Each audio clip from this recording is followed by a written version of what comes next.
네. 저희가 이제 각각이 돌아가면서 말을 할 텐데 말할 때는 요거 마이크를 전원을 올리셔서 이따가 말씀해 주시면 되고요. 지금 현재 다 내려져 있는 상태입니다. 어 가장 끝에 지금 방금 들어오신 죄송해요. SOA 그 건축가분을 소개를 해 드릴게요. 이치훈 소장님과 강혜린 소장님이십니다. 안녕하세요. 안녕하세요. 안녕하세요. 이번에 저희 그 정림학생 건축상의 그 심사위원을 맡아주신 SOA 건축가분이시고요. 옆에는 이용훈 사무총장님이신데요. 네, 인사 부탁드릴게요. 네, 안녕하세요. 저는 한국도서관협회에서 일하고 있는 이용이라고 합니다. 반갑습니다. 네, 저희 카메라가 저 조그만한 저거입니다. 네, 저쪽 보고 말씀하시면 되고, 이용훈 선생님은 한국도서관협회에서 사무총장을 지금 맡고 계시고요. 오랫동안 도서관 사서 문화에 대해서 연구를 하시고 또 실제적으로 활동하고 계시는 분이시고요. 바로 옆에 계신 분은 박영숙 관장님이십니다. 네, 안녕하세요. 안녕하세요. 네. 티나무 도서관의 박영숙입니다. 네.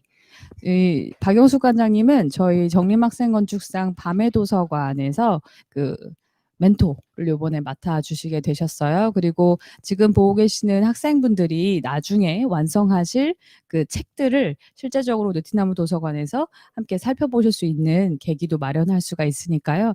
이따가 이야기하시는 부분을 자세히 들어봐 주시면 좋을 것 같습니다. 네, 마지막으로 이쪽에 계신 분은 조문영 교수님이신데요. 연세대학교 문화인류학과 교수님이십니다. 네. 네, 안녕하세요. 예, 그 대학에서 학생들하고 만나고 있습니다. 예, 만나 뵙기에 대해서 나중에 뵙겠죠? 실제로. 예, 안녕하세요. 네, 반갑습니다. 오늘 요렇게 지금 분들을 모시고 저희가 그 정림학생 건축상 심포지움을 온라인으로 처음 진행을 하는데요. 이번에 저희가 밤의 도서관이라고 하는 이야기를 이제 마련하게 된 거는 도서관에 대한 이야기뿐만 아니라 공공공간을 건축적으로 어떻게 풀어낼 수 있을까에 대해서 함께 고민해 보려고 이 자리를 마련을 했고요. 오늘 첫 번째로 이제 이야기할 부분들은 지금 학생분들은 안 보이시겠지만 나중에 저희가 소개를 해드릴 텐데 도서관의 보편성 그리고 한국의 특수성에 대해서 한번 이야기를 해보려고 해요. 저희 오늘 첫 번째 꼭지는 도서관에 대해서 한번 우리가 얼마나 알고 있나, 도서관이라고 하면 서가에 책이 꽂혀져 있는 정도로만 생각하고 있진 않나, 한국에서는 도서관이 어떤 특수성을 갖고 있었나 라고 하는 것들을 이야기를 나누면 첫 번째로 좋을 것 같습니다. 처음으로는 이용훈 사무총장님께서 말씀을 해주시면 좋을 것 같아요. 예, 우선 도서관을 테마로 이렇게 건축 작업을 또 해보게 돼서 굉장히 저도 반갑고요. 많이 기대가 됩니다. 사실 이제 뭐 학생들이시고 공부하고 계시니까 도서관을 많이 이용하실 텐데요. 예, 어떻게 생각하시는지 모르겠습니다. 이게 우리나라는 도서관이 여러 가지가 있는데 아마 이제 그 공부하시는 학생들은 이제 대학교 안에 도서관들을 이용하실 텐데요. 그런 도서관은 굉장히 좀 나름대로 잘 돼 있는 도서관이죠. 그런데 이제 우리가 아무래도 좀 많이 같이 고민하고 여러분들도 이용하시는 도서관 중에 하나가 이제 공공도서관이라고 지역에 있는 도서관들일 텐데요. 사실 우리가 보는 이런 도서관의 모습은 그렇게 역사가 오래되진 않았습니다. 그래서 사실은 이제 지금 이제 공공도서관, 퍼블릭이라고 하는 그 이름을 달고 있는 도서관은 이제 17, 18세기 이제 유럽의 시민혁명의 결과물이라고 볼 수 있죠. 예. 네. 사실 도서관은 역사가 오래됐지만 옛날엔 다 권력자나 뭐 이런 지배자 아니면 소수의 학자들이 이제 전유물이었죠. 왜냐하면 읽어야 되고 그다음에 책값도 굉장히 비쌌기 때문에 사실은 개인이 소유하기도 어렵고 그래서 이제 도서관이라는 것이 없다가 시민혁명을 통해서 시민들이 이제 이 시대의 주권자가 되고 주인이 된 거잖아요. 근데 사실 주인이 된다는 건 간단하게 생각하면 간단하지만 또 굉장히 어렵잖아요. 왜냐하면 일단 알아야지 되고 판단해야 되고 분석하고 결정해야 되기 때문에 그래서 이제 대중교육이 시작되고 그 대중교육은 이제 아무래도 이제 어린 학생들 중심으로 이제 가게 되면 진짜 일반인들 성인들을 위해서 이 자기교육, 자기학습, 시민의 능력을 키우기 위한 자기 공부를 위해서 이제 도서관이라고 하는 제도가 이게 대중화되기 시작한 거죠. 그래서 그래서 도서관은 기본적으로 몇 가지 키워드로 이제 개념 잡을 수 있는데요. 가장 중요한 거는 누구나 이용할 수 있어야 된다는 그 보편성이 하나 있습니다. 이걸 요즘 말로는 약간 포용성 같은 거죠. 그래서 누구나 도서관에 들어올 수 있어야 되고요. 또 하나는 거기서 이제 그 대중들을 위해서, 일반인들을 위해서 모든 것들을 공개한다, 공유한다 이런 개념들. 그래서 그걸 보통 대중성이라고 하고요. 그다음에 이제 우리나라에서 좀 가장 많이 보기 좀 어려운 것 중에 하나가 뭐냐면 이게 이제 개혁성, 혁신성 같은 건데요. 도서관에서 혁신성. 왜냐하면 이제 도서관 자체가 혁신한다기보다는 도서관이 제공하는 정보나 자료나 책이 그런 거라는 거죠. 왜냐하면 결국 책을 읽거나 뭐 공부를 한다는 거는 지금보다 뭔가 다른 세상, 나은 나, 공동체 이런 걸 만들기 위해서 남의 생각, 다른 어떤 그런 사회 이런 것들을 이제 다른 상상을 이제 만나고자 하는 건데 그러기 위해서 그런 것들을 제공하는 공공의 공간인 도서관은 사실 그런 책을 수집하는 것부터 제공하는 이런 과정들이 굉장히 좀 혁신적인 내용을 담아야 되는데 우리나라는 이제 약간 그런 점에서 서양의 도서관들하고 좀 많이 다르다. 왜냐하면 우리나라는 근대 도서관이 100년 좀 넘게 됐는데 이게 이제 대한제국, 조선말 대한제국 이때 들어오기 시작했는데 그때 이제 안타깝게도 일제강점기라고 하는 굉장히 이제 강압적 그러면서 식민지로서 이렇게 존재하면서 도서관이라는 제도가 어떻게 보면 식민지 전파 수단으로 들어와서 우리가 인식하는 수단은 이제 어떻게 보면 이제 뭐라 그럴까 주체적이고 자율적인 게 아니고 이렇게 강압적이고 이런 그런 공간으로 인식됐고요. 그래서 조용히 해야 된다는 개념이라든지 뭐 독서실 개념, 자기 입신 영달을 위한 교육 이런 것들 이런 공간으로 이제 시작을 했고요. 그러다가 해방돼서 이제 전쟁 겪고 경제 위기 겪고 그러면서 도서관들이 제대로 자리 잡지 못한 상태에서 지금까지 많이 온 거 아닌가. 그래서 원래 도서관은 민주 시민들이 스스로의 자기 학습과 공동체 삶을 좀 더 낫게 살기 위한 어떤 그런 공동체 커뮤니티 공간으로서의 그런 역할이 있어야 되는데 아직까지 우리나라 도서관은 그런 점에서 이제 아직도 과제가 있다. 뭐 이런 말씀을 좀 드릴 수가 있을 것 같습니다. 이 정도의 특성을 좀 말씀드리는 걸로 하고요. 네. 그러면 이제 제가 궁금했던 거는 그 이번에 이제 밤의 도서관을 준비하면서 박영숙 관장님께도 여쭤보고 그다음에 강혜린 소장님께도 들었던 게 대표 도서관이라고 하는 그 체계에 대해서 저도 그냥 언뜻 들어가지고요. 그게 어떤 시스템들이 있는 거예요? 예. 이제 공공도서관에 관해서 이제 얘기하는 건데요. 우리나라는 이제 그 도서관이 여러 종류가 있습니다. 네. 이제 국가를 대표하고 하는 국립중앙도서관이라고 서초동에 있는 게 하나 있고요. 그건 그 국가가 설립 운영하면서 성격이 뭐냐면 국가 문헌을 전부 수집합니다. 대한민국에서 나오는 모든 책을 다 수집하고요. 납본이라는 제도로 강제로 수집하는 거죠. 그다음에 이제 그걸 수집했으면 잘 목록을 만들어서 누구나 어떤 자료가 있는지를 알 수 있게 하는 그걸 이제 우리 표현으로 국가서지라고 하는데요. 국가서지요? 예. 국가가 이제 서지 목록을 만든다는 거죠. 네. 국가가. 그래서 이제 그거 두 가지가 가장 중요한 기능이고요. 그다음에 이제 공공도서관이 있고 이제 그거는 일반인들 이제 일반 지자체나 네네네. 이런 데서 운영하는 거고 대학은 이제 대학도서관이라는 게 있고 초중고등학교는 학교도서관이 있고 지금은 이제 거의 모든 학교에 다 있습니다. 예. 그다음에 이제 여러 기관들의 다양한 또 이제 도서관들이 있는데 이걸 뭉뚱그려서 전문 도서관 이렇게 이제 표현하는데 지역 대표 도서관은 2007년도부터 저희가 이제 만들어 놓은 개념인데 이게 병원이나 법원 체계 같이 생각하시면 간단할 것 같아요. 국가가 제일 위에 이제 병원 같으면 이제 가장 위에 이제 대학병원 같이 이렇게 모든 걸 다루면서 아주 전문적으로 다루는 종합병원이 있는 거고요. 중간에 이제 중간급 병원이 있고 아주 이제 동네에는 이제 의원급 이렇게 있는 거잖아요. 그래서 국가에는 이제 국립중앙도서관, 그다음에 17개 광역시도마다 지역을 대표하는 도서관을 하나씩 두도록 한 거예요. 그래서 그 해당 지역, 서울 같으면 이제 서울시 전체의 도서관을 좀 총괄하면서 돕고 지원하고 하는 그런 역할을 하라고 하는 도서관을 지역 대표 도서관이라고 해놨고요. 그게 지금 하나 둘씩 지어지고 있는 거죠. 이제 거의 다 져지고 있죠. 거의 다. 예, 법은 2017년부터 시작했는데 이제 아마 17개 중에 있긴 다 있어요. 지정은 또 할 수 있으니까 어느 도서관을 네가 해 역할을 이렇게 지정도 할 수 있어서 있기는 다 있는데 그래도 규모를 갖추고 역할을 할 만큼 하는 도서관으로 된 거는 이제 최근에 와서 많이 이제 짓고 이제 한 두 곳 정도 빼고 나면 한 내년 정도 되면 이제 대부분 다 새로 이제 좀 규모 있는 도서관들을 이제 가질 수 있을 것 같습니다. 네, 알겠습니다. 감사합니다. 그래서 오늘 사실 이렇게 그 이용훈 사무총장님이 준비해 주신 자료가 도서관의 체계나 그다음 우리나라의 도서관 이슈들에 대해서 이야기를 나누실 예정이었는데 요 자료를 지금 실시간으로는 학생들이 못 보고 계셔서 너무 아쉽지만 저희가 곧 요거를 이제 편집해서 올릴 때는 자료들 함께 보실 수 있도록 마련해 놨고요. 그리고 정림학생건 죽상 홈페이지에는 그 SOA에서 오늘 말씀하시는 내용들에 대해서 간단하게 다운로드할 수 있는 첨부 파일이 있거든요. 그래서 그것도 확인해 보시면 좋을 것 같습니다. 그다음에 이제 저희가 또 고민하고 있는 거는요. 도서관을 이제 저도 간지 최근에 저는 느티나무 도서관에 가서 책을 이렇게 막 빌려보고 하긴 했는데 요즘 코로나 때문에 도서관을 못 가고 있는 형편이잖아요.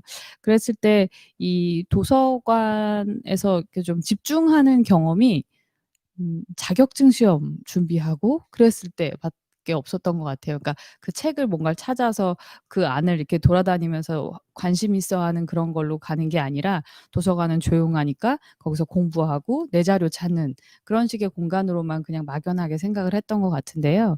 이 몰입하는 도서관의 힘이라고 하는 게 뭐가 있을까? 요즘 온라인 콘텐츠가 굉장하게 범람하고 있을 때 우리가 도서관에 대해서 어떤 걸 좀 생각해 보면 좋을까라고 해서 이제 여러 가지 생각을 나누다가 조문현 교수님께서 얘기해 주셨던 거가 있었는데요. 그때 저희가 지난번에 잠깐 이야기했었던 것 중에 재밌는 지점들을 다시 한번 나눠 주시면 좋을 것 같습니다. 마이크를 네. 여기 있습니다. 네.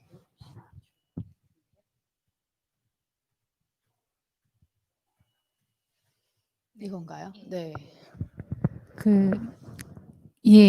제가 기이함에 대해서 좀 생각을 해 봤습니다. 지금 아마 사진은 이제 나중에 보실 텐데, 이제 나중에 보여드릴 사진은 인류학자인 클리포드 기어츠가 1960년대, 이제 70년대 인도네시아 발리 지역에서 이제 연구를 하면서 주목했던 닭싸움이었어요. 근데 인제 이 닭싸움을 이게 당시에 이제 정부에서는 엄격하게 금지시키고 있었는데 원주민들은 인제 여전히 인제 그 닭싸움을 하면서 이제 지역의 뭐 축제이자 굉장히 중요한 행사이고 그냥 우리가 평범하게 봤을 때 어디에서 뭐 소싸움한다, 닭싸움한다라는 것이 뭐 이렇게 잘 모르는 거죠. 그런데 이 기어츠라는 미국의 인류학자도 인도네시아 발리 지역에 들어가서 아주 첩첩산중의 어떤 산골로 들어가서 이 닭싸움을 갖다가 연구를 하기 시작하면서 이게 결국 닭과 닭의 싸움이 아니라 네. 이 닭싸움 하나를 통해서 이 지역의 그러니까 여러 가지 상징과 그다음에 인제 그 겉으로 드러나고 또 드러나지 않는 방식의 다양한 형태의 폭력들, 위계들, 그리고 미학들 이런 부분을 아주 세세하게 층층이 이제 다루고 있거든요. 그래서 70년대에 이제 나왔던 문화의 해석이라는 책에 지금 이 발리의 닭싸움에 대한 얘기가 들어가 있는데 제가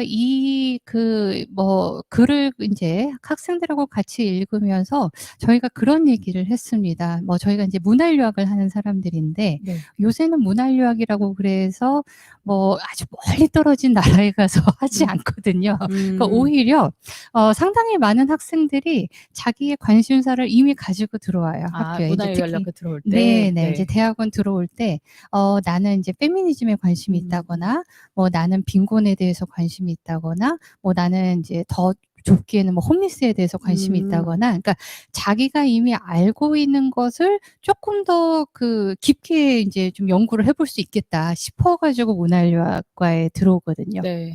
근데 그거는 한편에서는 굉장히 중요한 의미를 가지고 있습니다.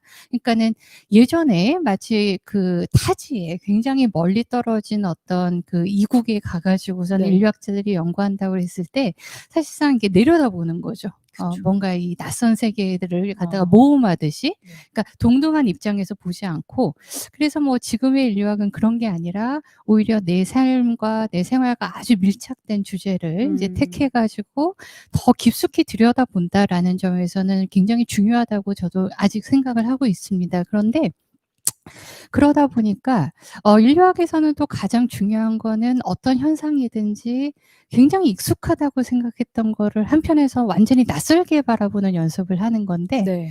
이 자기가 알고 있는 주제를 다 갖고 오는 거죠. 어느 정도 안다고 아. 생각하는. 음. 그러면서 이 주제가 하나도 낯설지가 않은 거예요. 자기한테든 아니면 자기 주변의 사람들한테든. 그런데 보면은 우리가 지금 공부를 하는 방식이 이 낯설지 않음을 계속 강화시키는 방향으로, 계속 재생산해내는 방향으로 구성이 되어 있다라는 생각이 듭니다. 우리가 인제 뭐 아까 내가 빈곤에 관심이 있다라고 한다면은 그냥 키워드를 두드리는 거죠.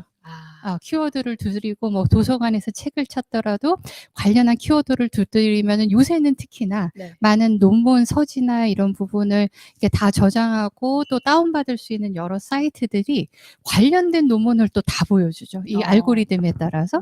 그러면은 인제 나는 이 논문이 좀 제목이 재밌겠다 싶으면은 이 관련어로 검색해 보니까는 굉장히 또 많이 나오는 거예요. 그러면은 인제 또 연결시켜 가지고 같이 다 보는 거죠. 전부 다 보는 건데 그러다 보니까는 계속 익숙한 거를 확장시켜 가지 뭔가 그 낯선 것에 대한 신기함, 어떤 외경심, 기이함 이런 거를 가질 수 있는 풍토가 이 학기 자체에 없구나라는 생각이 상당히 많이 들더라고요. 근데 이제 우리가 인제 앞으로 도서관에서도 온라인 콘텐츠, 뭐 네. 온라인에서의 도서관은 어떤 방향으로 가야 될 것인가 이런 거를 생각을 해 보면은 알고리즘이 계속 찾아주는 세계가 도서관에서도 반복이 된다고 한다면 그거는 또 지금 제가 인제 얘기했던 기이함이라는 거는 더 이상 존재하지 않을 것 같아요. 물론 편리함은 있겠죠. 네, 편리함은 있겠죠. 네. 예. 그래서 저는 '온라인 콘텐츠를 또 어떻게 도서관화할까.' 이 작업이 굉장히 쉽지 않을 거라는 생각은 또 들기도 합니다. 네. 뭐 유튜브 같은 거 봐도 막 맨날 그 관심 있는 비슷한 콘텐츠들이 바로바로 추천이 되잖아요. 맞아요. 네. 그러게요. 음. 확실히. 근데 또 요즘 도서관들에서 뭐 큐레이션, 컬렉션 이렇게 해서 따로따로 이렇게 해 놓는 것들을 보면 나는 이 키워드에 관심이 있어서 그쪽에 이렇게 딱 가서 보다 보면 또 색다른 게 있다고 생각해서 들춰보면 또 다시 비슷한 이야기들이고 그래서 다시 내용이 강화되고 뭐 그랬던 경험이 갑자기 떠오릅니다. 네. 기이함을 발견할 수 있는 도서관. 강혜린 소장님 저희 네. 말씀해 주세요. 그 말씀 잠깐 들으니까 그냥 생각이 났는데 네. 도서관을 반 잘라서 한쪽은 낮, 한쪽은 밤 이렇게 해서 사실 그런 게 큐레이션이 있거든요. 책 대 책. 그래서 완전히 다른 사상을 같이 이렇게 보게 사실 이런 큐레이션도 요새 좀 보여져요. 큐레이션 말씀하시니까 그러니까 아예 도서관도 반 잘라서 이렇게 오갈 수 있게 이렇게 그냥 상상해봤습니다. 예, 그래서 전 교수님 말씀에 굉장히 공감하는데요. 저희 도서관에서는 그래서 도서관의 상징이 물음표입니다. 그러니까 도서관 천장에 커다란 물음표가 달려 있는데, 그러니까 도서관이 내가 가지고 있었던, 내가 익숙한, 그래서 이미 알고 싶고 알아야 한다고 여기는 그런 질문에 대한 답을 얻는 게 아니라 질문을 발견하는 곳, 그러니까 질문을 새롭게 만나는, 그리고 서로 그냥 사람들하고 또 책하고 다양한 매체 자료들하고 영감을 주고받는, 그래서 늘 그런 세렌디피티가 중요한 공간이 되려고 합니다. 그러니까 말씀하신 대로 지금 이런 온라인이 정보의 엄청난 비중을 차지하고 있는 지금 상황에서 어떻게 하면 테크놀로지 프루프, 그러니까 로봇 프루프, 그러니까 로봇이나 기술로 대체할 수 없는, 그러니까 인간들끼리의 상호작용으로 꼭 필요한 그런 역할에 좀 더 집중해야 하지 않을까, 그런 생각을 하고 있는데, 예, 팬데믹 상황이 된 거죠. 그래서 저는 이번 건축상에서 지금 여기 이걸 보고 계실 학생들께서 이런 상황에 그런 상호작용, 그런 휴먼함, 그런 게 어떻게 가능할지, 그러니까 그런 것에 디지털을 이용할 수도 있고, 예, 그냥 디지털에 완전히 그 AI가 찾아주는 데 의존하는 게 아니라 사람이 작동할 수 있는 그런 것에 지금 상황에서 온라인을 디지털을 이용하는 이런 게 건축 공간에서 어떻게 구현될지 거기에 대해서 많은 상상력이 발휘되지 않을까 기대합니다.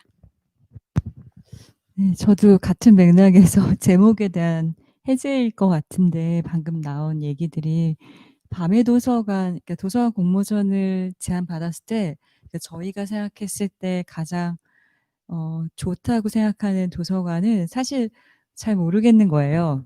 그러니까 아직 없는 것 같기도 하고 누구에게나 다를 것 같기도 하고 근데 뭐 저도 학교에서 가르치고 있는데 학생들은 너무 설계해서 도서관을 되게 쉽게 결정하거든요. 그러니까 뭔가 가구 라이브러리에서 책장들과 책상들을 적절하게 배열하면 그거 이퀄 도서관이라고 생각을 하거나 아니면은 조금 더 나가면 뭐 모바일 기기로 뭔가를 수용할 수 있는 도서관 뭐 그 정도로 조금 확장하거나 이지만 사실은 도서관에 대한 고민을 한 번도 안 해봤다고 생각을 하고 우리가 지금 되게 이 공간 자체가 방금 박영수 관장님 말씀처럼 흔들리고 있을 때일수록 좀 질문을 던지기 좋은 시기가 아닌가 싶어서 밤의 도서관이라 이름을 빌려서 좀 합리적이거나 아니면 통용되거나 아니면 아까 이용훈 사무총장님 말씀하신 것처럼 여러 종류의 구분은 되지 않지만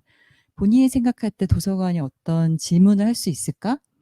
물음표죠. 저희도 물음표의 도서관을 만들었으면 좋겠다고 생각을 했고요.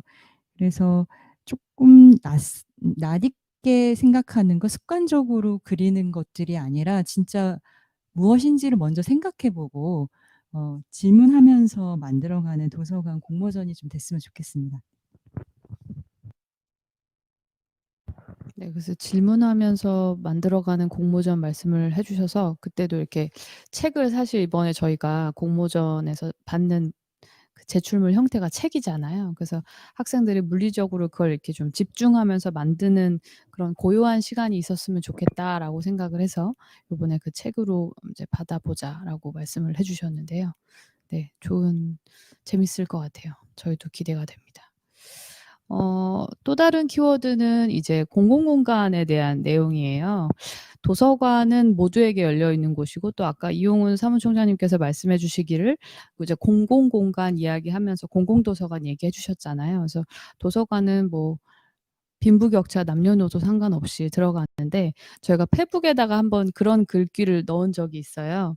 노숙자분이 좀 남루한 분이 들어갔을 때 이 도서관은 들어가도 될까요? 뭐 당연히 모든 사람한테 열려 있으니까 노숙자가 들어와서 책 읽어도 되는데 그게 만약에 다른 분들한테 뭐 냄새가 나거나 혹은 불편해서 '이 사람이 안 들어왔으면 좋겠다.'라고 하는 어떤 컴플레인이 있을 경우에 '이 도서관은 공공공간이라고 할 수 있을까?'라고 하는 얘기를 이제 페북에다 살짝 올려놓긴 했는데 저희가 그거를 올려놓은 이유는 물론 여기 심사위원분이 그런 이야기를 해 주시기도 하셨지만 그런 고민을 공모전 내용에 좀 넣어 주셨으면 좋겠다 해서 이제 말씀을 드렸는데요. 그 이야기도 한번 오늘 나눠보면 좋을 것 같아요. 현재 지금 81명이 보고 있습니다. 많이 보고 계세요. 어떤 거요? 네, 그냥 말씀하셔도 되고 아니면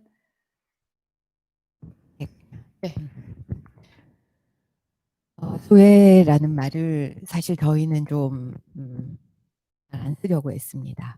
그러니까 소외라는 말을 이름을 붙이는 그렇게 부르는 것이 또 소외를 한 겹 더 일으킬 것 같아서 그래서 누구나라는 말을 좋아하는데요.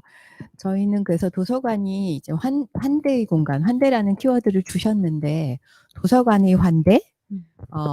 는 어떤 걸까? 거기에 이제 먼저 떠올리는 키워드가 느슨함이에요. 아까 말씀하신 것처럼 이렇게 그러니까 밤의 도서관이라는 주제가 전 진짜 반가웠던 게 우리나라 도서관이 훨씬 더 그러니까 뭐랄까 틀이 딱 정해져 있는 예. 그러니까 그 밤의 도서관이라는 그 알베르토 망겔의 책에 보면 낮의 도서관은 질서의 세계에 예, 그래서 미로 같지만 이렇게 빠르게 잘 찾을 수 있도록 안내하는 미로인데 밤에는 완전히 달라진다. 그래서 아주 우리의 상상을 초월하는 다양한 형태로 책들이 다시 엮일 수 있다고 하는데 저는 낮에도 환한 지금 같은 시간에도 도서관들이 그 만개리 얘기하는 밤의 도서관 같았으면 좋겠거든요. 예, 그래서 도서관의 환대는 느슨하다는 것은 일단 누구여도 괜찮다는 거. 그러니까 아, 나도 괜찮구나. 이런. 그러니까 예를 들어서 저희 도서관 이제 뒷문 이렇게 문이 입구가 저희는 6개가 있는데요. 그 중에 하나가 바로 옆에 있는 공원의 놀이터에서 이렇게 뛰어오면 들어올 수 있는 문이에요.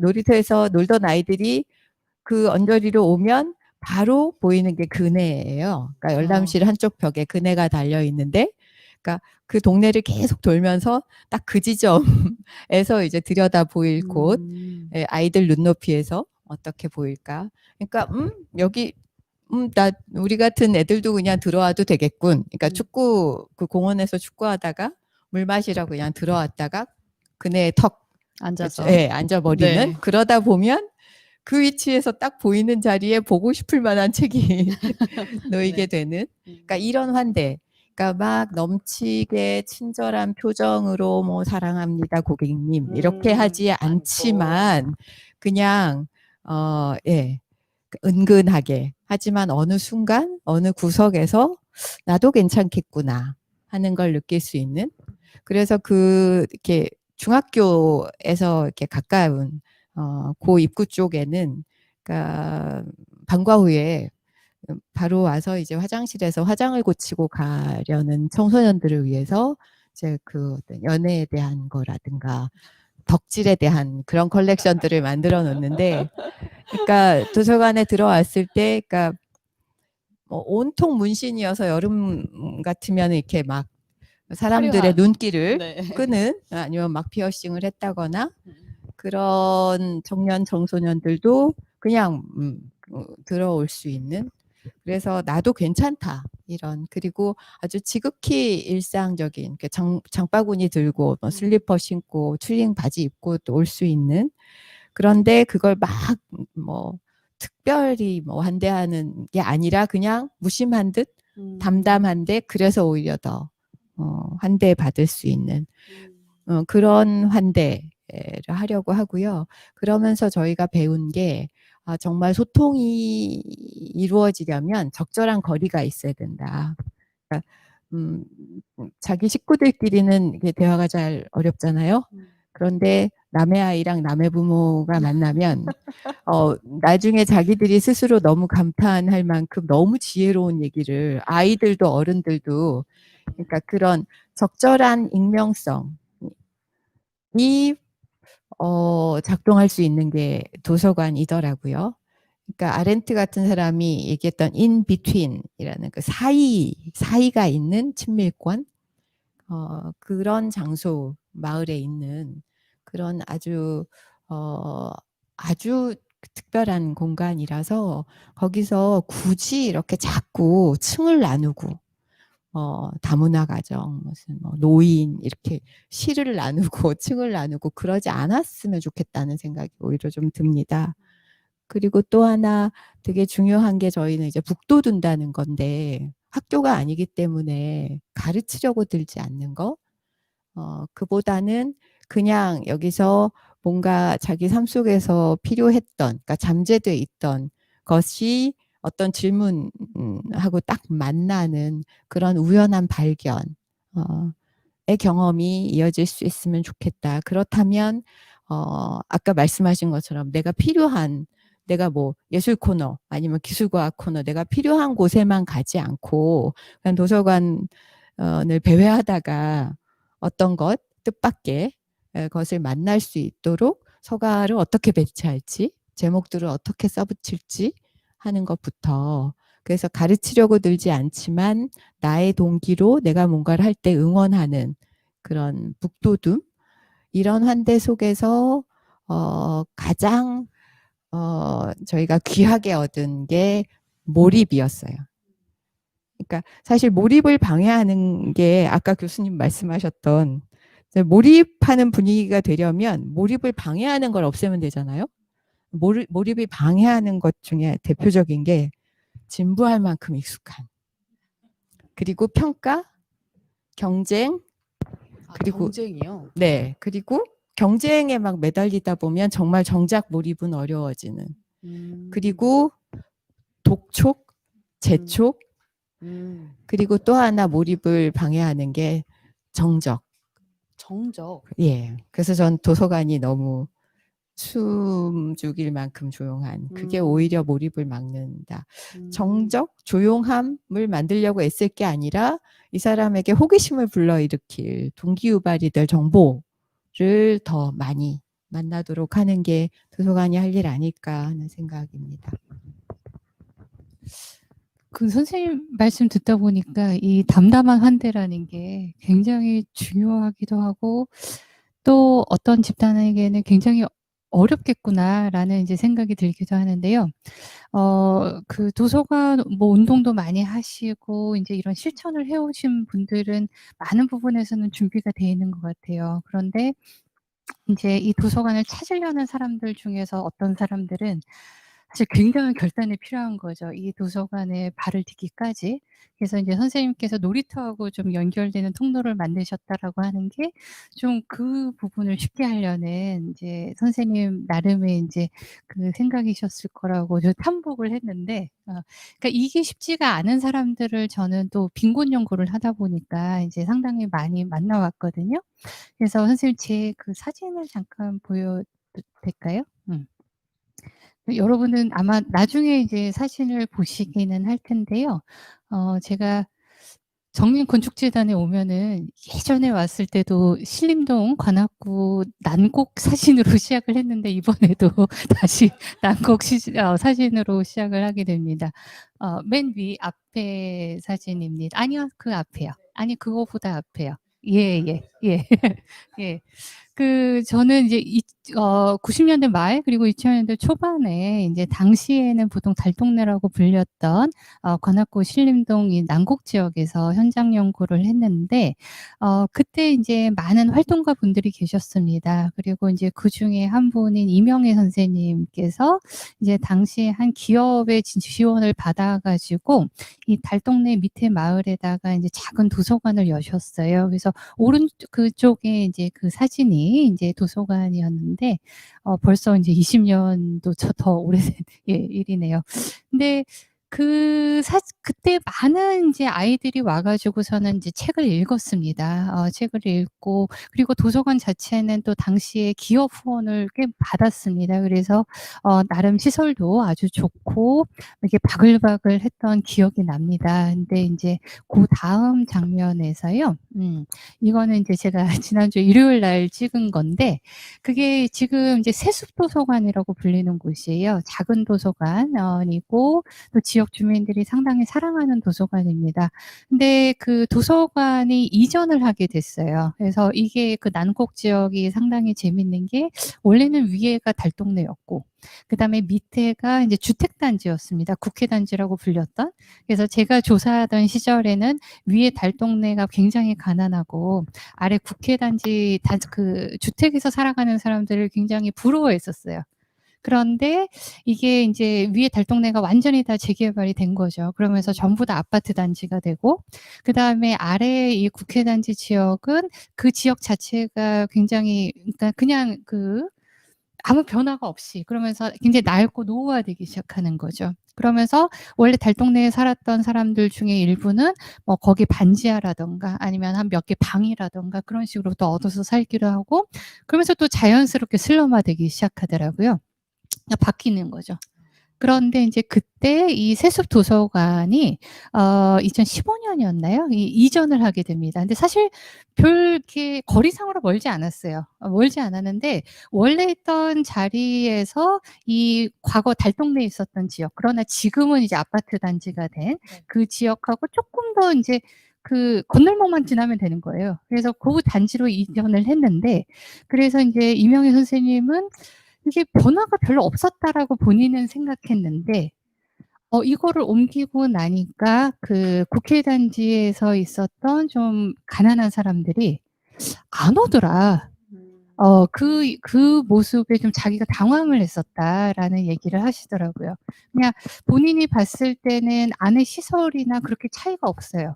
그리고 거리상으로도 멀지가 않은데 이미 여기서 보시는 것처럼 아파트의 품 안으로 들어간 도서관? 누구에게는 그렇게 인식이 되는 거죠. 그러니까는 이 도서관에 가고 하는 게 자기에게 있어서 굉장히 큰 의미를 가졌던 사람은 이 도서관이 나를 품어준 공간이었고 아주 큰 이게 의미화를 했었는데 이명희 선생님의 의도와 다르게 이제 그렇게 이제 해석을 했다라는 것은 그만큼 좀 이렇게 사회적 약자라는 이름으로 살아가는 많은 사람들이 고민이 많다라는 거예요. 어떤 한 공간에 들어서기까지. 아주 여러 겹의 박탈감을 경험을 하고 있기 때문에 나에게 과연 이 장소가 적합한 곳인가, 내가 들어가도 되는 곳인가, 내가 환대받을 수 있는 곳인가, 내가 머물 수 있는 곳인가, 내가 왔을 때 그 주변 사람들이 굉장히 다른 시선을 주지 않을까? 예를 들면 저는 동자동의 쪽방촌에 가면은 저는 까먹고 마스크를 안 쓰고 있는데 그 동자동 쪽방촌의 주민분들은 막 겹으로 쓰고 있거든요. 오히려 본인들이 굉장히 조심하는 거예요. 그러니까 내가 남에게 어떤 사람일까라는 문제에 대해서 그래서 이 환대라는 키워드가 사실은 우리가 환대라는 말을 상당히 많이 쓰지만 그러니까 각자에게 자기의 이제 어떤 위치를 자리를 갖다가 제공해 주는 거라고 했을 때 이것은 단발마적으로 끝낼 수 있는 일은 아니다. 그래서 좀 어떻게 이 사람들에게 그런 내가 들어와도 되는 곳 시라는 생각을 품게 만들 수 있을까? 그리고 이것을 어떻게 건축을 통해서 구현할 수 있을까? 라는 것은 좀 상당히 고민이 많이 필요하겠다라는 생각이 듭니다. 네. 그 말씀하시니까 사실 기억이 새로운데요. 사실 우리나라 도서관의 특수성 아까 이제 처음에 했을 때 또 하나의 이제 제가 말하지 않고 들어간 게 뭐냐면 위치예요. 우리나라 도서관은 아까 이제 제가 좀 근대를 거쳐오면서 아직도 과제가 많다고 그러는데 그 중에 하나가 도서관이 공부하는 곳이라는 개념이 있는 거예요. 그러니까 조용해야 돼요. 그러니까 칸막이 있고 가면 하루 종일 있고 이제 그러려다 보니까 이제 조용해야 돼. 근데 또 이게 공공기관이 하는 일이거든요. 그 공공기관은 비용을 많이 이렇게 누구에게나 필수적이지 않으면서 필요한 이런 도서관에 대한 비용 투자가 쉽지가 않아요. 그러다 보니까 특히 이제 그러니까 이제 조용해야 되고 공공기관이 가장 잘 활용할 수 있는 입지가 공원 같은 거예요. 네, 그러다 보니까 생활권에서 멀리 있는 사실 이게 원래 원칙적으로 하면 도서관에서는 가장 복잡하고 사람들이 많이 올 수 있는 곳. 이제 누구나 다 뭐 사실 시장이라든지 뭐 외국의 백화점 같은 데도 있고 그러니까 사람들이 늘상 사실 지금 난공 얘기도 하셨지만 처음에 주차장 바로 옆에 있었거든요. 버스 타고 내리면 바로 옆에 있는 거예요. 예, 그러니까 집에 올라가기 전에 이제 이렇게 거기서 만날 수 있는 거거든요. 근데 이제 이게 이제 그동안 멀리 가 있었던 거죠. 그러니까 꼭 필요한 사람만 찾아가는 곳. 이제 이렇게 인식돼서 나의 생활하고 관계없고 그러다 보니까 아마 그런 분들도 삶이 바쁘고 막 그런데 굳이 내가 또 거기까지 가야 되고 나는 시험 공부하는 사람들 일상을 막 사는 사람인데 이제 그러다 보니까 그동안 너무 역사적으로 오랜 시간 동안 도서관은 나의 삶하고 관계가 없었어. 근데 이제 난곡은 이제 그러면서 같이 이제 쭉 해오다가 이제 저렇게 입지 갔을 때 이제 주민들하고 섞이는 거예요. 저는 이럴 때는 어쩔 수 없습니다. 그냥 용기를 내셔야죠. 사실 우리가 이제 다른 나라 보면 뭐 인권운동, 흑인운동 할 때 용기 내는 사람들이 있어야 되거든요. 그러니까 조금 용기를 내고 안쪽에서는 이제 그런 분들이 오실 때 당연히 환대하는 서비스나 환대를 하는 공간적 구조가 가져야 되겠지만 그렇다고 해서 찾아가는 문 앞에까지 갈 수는 없잖아요. 이 도서관을 들고. 그러니까 오시는 것은 이제 조금 더 이제 용기를 내셔도 되는 시대이고요. 그런 것들을 서로 이제 이렇게 서로 맞장구 치면서 이제 도서관들이 변화해야 되고 그래서 사실은 제일 중요한 거는 제가 볼 때는 도서관에서는 현관 출입문 같아. 어떤 때는. 예. 그래서 아까 이제 잠깐 이제 여러 가지 얘기하셨는데 놀이터에서 들어오면서 바로 들어오는 이제 문을 만들었잖아요. 네트나무가. 그래서 이제 기적의 도서관 아마 지금 이 방송을 보고 계시거나 이걸 참여하시는 학생 여러분들은 대부분은 이제 아마 기적의 도서관이라고 하는 것을 기억하시겠죠? 네. 기억하시나요? 제가 요새 젊은 세대들 만나면 그 기적의 도서관 얘기를, 왜냐면 저희가 이제 같이 참여도 했었고 그 프로젝트에, 그래서 저도 그때 깜짝 놀랐던 거는 기적의 도서관은 문 열고 들어가면 바로 뭐가 있냐면 세면대가 있는 거예요. 그러니까 놀고 들어와서 바로 손 씻고 들어와서 책 읽고 또 다시 마당으로 나가고 이런 개념들을, 거의 대부분 이제 그런 식으로 되어 있는 거죠. 그래서 굉장히 충격적인 거였죠. 도서관 그런 생각을 저도 못 해봤다가 이제 그런 거니까. 그리고 이제 들어올 때 출입문의 구조라든지 뭐 위치 뭐 그다음에 그런, 그리고 쇼윈도처럼 아까 이제 보여지는 거, 사실 이게 다 막혀 있잖아요. 저기도 사실은 지금 3층, 4층 이렇게 올라가니까 도서관에 가야지만 이제 도서관이라는 걸 알 수 있고, 간판 조그맣게 있지만 사실은 이제 1층에 있어야 돼요. 지나가다가 안에서 책을 읽는 사람들, 뭔가 하는 사람들이 이렇게 눈에 보이면 우리가 사실 그래 견물생심처럼 그래야지 들어가는 거거든요. 뭐 예. 그런데 이제 우리는 그러지 않은 거였죠, 도서관들이. 그래서 사실은 이제 뭐 이번에 하면서 입지 같은 것들도 하실 수 있는지 모르겠지만, 입지는 소란한 곳, 사람들이 많이 그냥 모이는 곳에 가장 개방적으로 공간들을 만들고 출입을 이렇게 머뭇거리지 않고 들어올 수 있게 하는 장치, 뭐 이런 것들을 조금 더 고민하면 아마 좋은 도서관들을 생각해 볼 수 있을 것 같습니다. 예, 있습니다. 입지를 고려하실 수 있습니다. 제가 열심히 학습을 받았기 때문에 저희가 그 입지를 고정을 안 해줬고요, 대상지를. 대신에 그러니까 대상지를 선정하는 것들의 눈도 좀 보고 싶어요. 근데 이게 아주 작은 규모는 아니기 때문에 좀 적절한 위치를 찾아내는 것들도 이 공모전에 굉장히 중요한 부분이라고 생각을 하고요. 저 예전에 옆에 계시는 이용훈 사무총장님 처음에 이제 도서관 책 때문에 저희가 만났을 때 입지 얘기를 먼저 해주셔서 진짜 약간 뭐 재미로 혹은 뭐 진짜 궁금해서 전국에 있는 모든 공공도서관을 토지 이용 계획도에서 한번 쳐봤어요. 어느 장소에 있나. 그랬더니 공원 녹지 지역에 있더라고요. 많은 경우가. 근데 한국의 특성이 공원이 생활권 안에 들어있는 게 아니라 도시를 만든 그 외곽 지역의 짜투리 땅에 보통 공원을 많이 만들기 때문에 생활권 밖에 있는 먼 공원인 거예요. 그래서 이제 게다가 이제 평평하지도 않은 땅들이 많다 보니까 한국이라서 그러다 보니 이제 도서관 형태가 비슷해지는 거죠. 사면에 있다 보니 앞에 계단이 높일 수밖에 없고 계단 뒤엔 수장고 있고 또 공공공간 올라와서 잠깐 쉬고 들어가서 홀 있고 이제 이런 식으로 약간 유형이 되게 되는, 유형을 만들어내게 되는 게 입지가 굉장히 중요한 역할을 한다고 저희가 좀 생각을 해서 저희가 올려드린 자료에도 보면은 막 이상한 뭐 무슨 도서관 뭐 이러면서 이제 토지이용 계획도 따온 게 있는데 되게 중요한 지점인 것 같아요. 그게 현실적인 요건에서 뭐 아마도 토지 비용에 대한 부담 때문이라고 하더라도 정말로 제일 중요한 투자는 사실 입지에 있어야 된다고 생각을 했고, 또 그런 점에서 이제 느티나무 도서관의 사례를 잘 읽어보시면 사실은 뒤에 제일 앞에 있는 부지를 택하기 위해서 면적을 조금 놓은 그런 결심도 하셨다고 들었습니다. 근데 네, 사실 잠시만요. 그 관련해서 지금 방금 질문이 있는데요.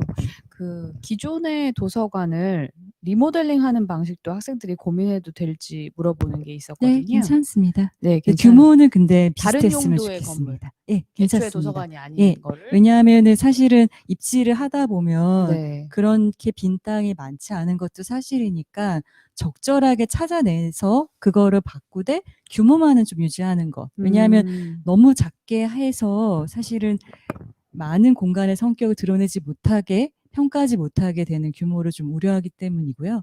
그런 거는 찾아내는 눈을 좀 봤으면 좋겠습니다. 네.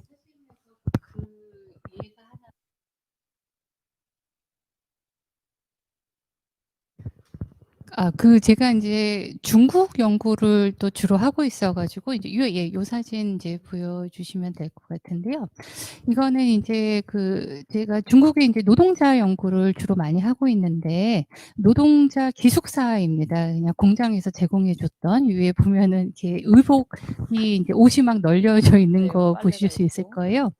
그런데 그 이제 정부가 이 지역에 그 정부가 노동자들을 위한 커뮤니티 센터를 이제 짓기로 한 거죠. 그러니까 그래서 그 센터 안에 뭐 공용화하는 시설도 들어가고 뭐 NGO들도 들어가고 도서관도 들어가고 이런 방식으로 설계를 했는데 이 기숙사 앞에 그냥 이 층층이 계단 요거는 홍콩 중문대 건축학과 교수가 이게 디자인을 했다라고 얘기를 들었습니다. 그러니까 여기 인제 앉아 갖고 앞에가 공연 무대가 되는 거예요. 예. 그다음에 인제 그 도서관의 모습인데요. 도서관은 사실 평범합니다. 이게 좀 작은 규모에서 뭐 공익과 관계된 거, 법과 관련된 거 이런 것들을 꽂아 놓고서는 그냥 의자를 해 놨어요. 근데 이제 재미있는 거는 원래는 이 도서관을 만들고 커뮤니티 센터를 만든 이유가 이 지역에 와 있는 농촌에서 올라온 외지인 청년들이 거주할 데가 없다. 이렇게 뭐 이렇게 놀 데가 하나도 없다. PC방 말고는. 그래서 이들이 좀 쉬면서 뭐 책도 읽고 뭐 다른 일도 할 수 있게끔 이제 만들어 놓은 건데 정작 그 청년들이 많지가 않고 이 지역에 사는 아이들이나 좀 나이 드신 분들 이 많았어요. 그래서 '이게 어디가 있을까? 이 노동자 청년들이.' 보통은 인제 공장에서 한 일을 하죠. 뭐 8-9 시간 정도 인제 보통은 아니면 더 일을 할 수도 있고 그래도 인제 야간 업무를 하는 사람들은 낮에는 시간이 있거든요. 그래서 인제 들리기는 하는데 고다음 인제 사진입니다. 이게 그 도서관에서 책을 이렇게 의자에 앉아서 보는 게 너무 싫은 거예요, 이 청년들이. 그래 가지고 도서관에 의자를 몰래 빼와 가지고서는 이 바깥에서 걸터 앉아 갖고 다 낮잠을 자고 있더라고요, 보니까는. 그래서 어떻게 보자면은 정작 설계한 사람의 의도하고는 굉장히 다른 건데 좀 자기만의 도서관을 만들기도 한 거죠. 그리고 이 친구들이 하도 밖에서 이렇게 다 낮잠을 자고 있다 보니까 여기 그 옆에서 보시면 작은 이렇게 책 꽂아 놓는 거를 일부러 만들어 놓은 거예요. 그냥 '자다가 잡지라도 하나 꺼내 봐라.'라는 식으로다가 그냥 어떻게 보면 이용자가 스스로 바꾸기도 한 거죠. 그래서 원래 뭐 이 부지 자체는 공장 기숙사입니다. 근데 인제 이 기숙사를 갖다가 어떤 방식으로 좀 도서관으로 만들기도 하고 그 도서관을 또 이 지역을 이용하고 이 도서관을 이용하고 있는 이 외지인 청년 노동자들이 어떤 방식으로 전유하고 있는가라는 것을 좀 상징적으로 보여주는 것 같습니다. 예. 지금 그 유튜브 보시는 친구들이 이미지가 안 보여서 궁금해하시는데 그냥 이렇게 나중에 보여드리긴 할 테지만 밖에 나와서 이렇게 의자에 앉아 있는 아주 단순한 장면이었어요. 네, 그래서 조금 답답하시겠지만 네, 죄송합니다. 저희가 네. 네. 그러니까 누구나 누릴 수 있는 도서관이 되려면 이제 접근성에 대해서 그러니까 아까 입지 얘기하신 것도 접근성인데 접근성을 도서관에 오기까지의 접근성, 그러니까 도서관 문 앞까지와 도서관 문 안에서부터의 접근성을 나눌 수 있을 것 같아요. 그래서 두 번째 거는 저희가 흔히 도서관에 아주 정기적으로 방문하지만 이용자는 아닌 그러니까 예를 들어서 저희 도서관에 이렇게 폐지를 그러니까 도서관이니까 헌책도 있고 문서도 있고 해서 폐지 박스도 있고 그런 걸 가져가시는 할아버지가 계신데 80 대예요. 그분이 도서관에서 당신 이름으로 정성껏 이렇게 회원가입 신청서를 써서 하기까지 3년 반이 걸렸어요. 그러니까 굉장히 오랫동안 늘 오셨는데 나중에 이게 개인정보라서 좀 불편합니다만 학력을 저한테 내가 부럽했어 이렇게 말씀하면서 그러니까 당신이 여기에 도서관 이용자가 돼도 괜찮다는 생각을 처음에 못 하신 거죠. 그래서 저희가 그 폐지 리어커인데 거기에 이렇게 댁에 계시는 그 부인께서 약간 다리가 힘드셔서 같이 읽어주시라고 그림책이나 시집을 꽂아드리곤 하거든요. 그러니까 결국은 관계, 그러니까 서로 공명할 수 있는 관계, 그게 이제 그 문 안에 들어왔지만 도서관에 오지 못하는 그 접근성을 해결할 그 보이지 않는 문턱을 넘을 거라고 생각하고요. 이거는 이제 바깥에서 문 안에 들어오기까지인데 아이고 저희가 창을 최대한 크게, 그러니까 저희가 가지고 있었던 책꽂이 크기를 딱 그 계산해서 최대한 크게, 그리고 통풍을 위해서 이렇게 세로로 길게 했는데요. 바로 이 지금 화면이 안 보이시겠지만 네. 저쪽 창 밖에 이제 그 공원과 사이에 도로가 있어요. 근데 그 길로 밤에 특히 이렇게 걸어 내려오다 보면 갑자기 커다란 창이 보이면서 불빛이 환한데 그 안에 그러니까 여기에 책 전시대가 있습니다. 그러니까 그 창으로 들여다 보이는 곳에, 그래서 매력적으로 책을 거기에 꽂아 놓고, 일부러 저희가 사실 공간 만들 때 건축하시는 분들은 딱 눈치채셨겠지만 그 복층일 때 2층이 올라가야 될 방향이 저 안쪽인데 이걸 뒤집었어요, 거꾸로. 그래서 사실 계단이 중간에 있는 거예요. 그래서 건축 설계하는 분이 되게 고생을 하셨는데, 입구에 들어와서는 그냥 보통 그냥 이런 공간 들어오듯이 동네 뭐 카페 같은 데 들어가듯이 낮은 천장으로 들어왔다가 안으로 들어오면서 확 높아지는, 그래서 안에 들어와선 거기 머물고 싶은 마음이 좀 들게, 그러니까 좀 약간 신선한 느낌, 그렇게 하려고 했고, 입구에서는 그냥 편안히 들어올 수 있게. 근데 뜻밖의 이 계단이 엄청나게 역동을 만들어내더라고요. 그러니까 바깥에서 볼 때도 책을 손에 든 사람들이 오르내리는 게 보이고, 그래서 밖에서, 그러니까 이 창 밖에서 보이는, 그러니까 이 공간이 보여요. 그래서 사람들이 들어와 보고 싶어서 들어왔다는 사람들이 꽤 있거든요. 그러니까 저런 이 창 밖에서 보이는 거죠. 그래서 도서관의 접근성은 그냥 물리적 접근성만이 아니라 이렇게 도서관의 표정, 에도 영향이 있을 것 같고, 이거는 안에서 그 계단을 만들면서 밑에 생긴 작은 공간을 골방이라고 이름을 붙여서 만화책만 넣어둔, 그 위에 그 다락방하고 골방에는 만화책만 있어요. 그래서 그리고 안에 들어왔을 때도 저희는 아무 때나 그 열람실 한복판에서 그냥 버스킹을 하거든요. 누군가 그냥 뭐 첼로든 기타든 연주를 하고 옆에서 그냥 책을 읽어주기도 하고, 그 다음에 아무렇지도 않게 또 인사하고 그냥 다 가고, 그러니까 그러니까 아주 그 숨죽일 듯 조용하지 않은, 근데 뭔가 여기선 일어날 것 같고, 오늘도 여기에 오면 어떤 기분 좋은 뜻밖의 만남이 있을 것 같은 기대, 이런 게 사람들에게 접근성을 높여주지 않을까 하는 생각입니다. 그래서 그냥 저희가 여태까지 생각하는 건 제일 그 환대에서 중요한 건 공명. 아까 교수님이 이렇게 단번에 되는 게 아니다. 그러니까 쭉 일상적으로 시간을 두면서 내가 당신에게 뭘 드리겠습니다, 도와주겠습니다가 아니라 같이 함께 흔들리며 살아가는 그런 사람들 사이의 관계, 그게 중요하다는 생각입니다.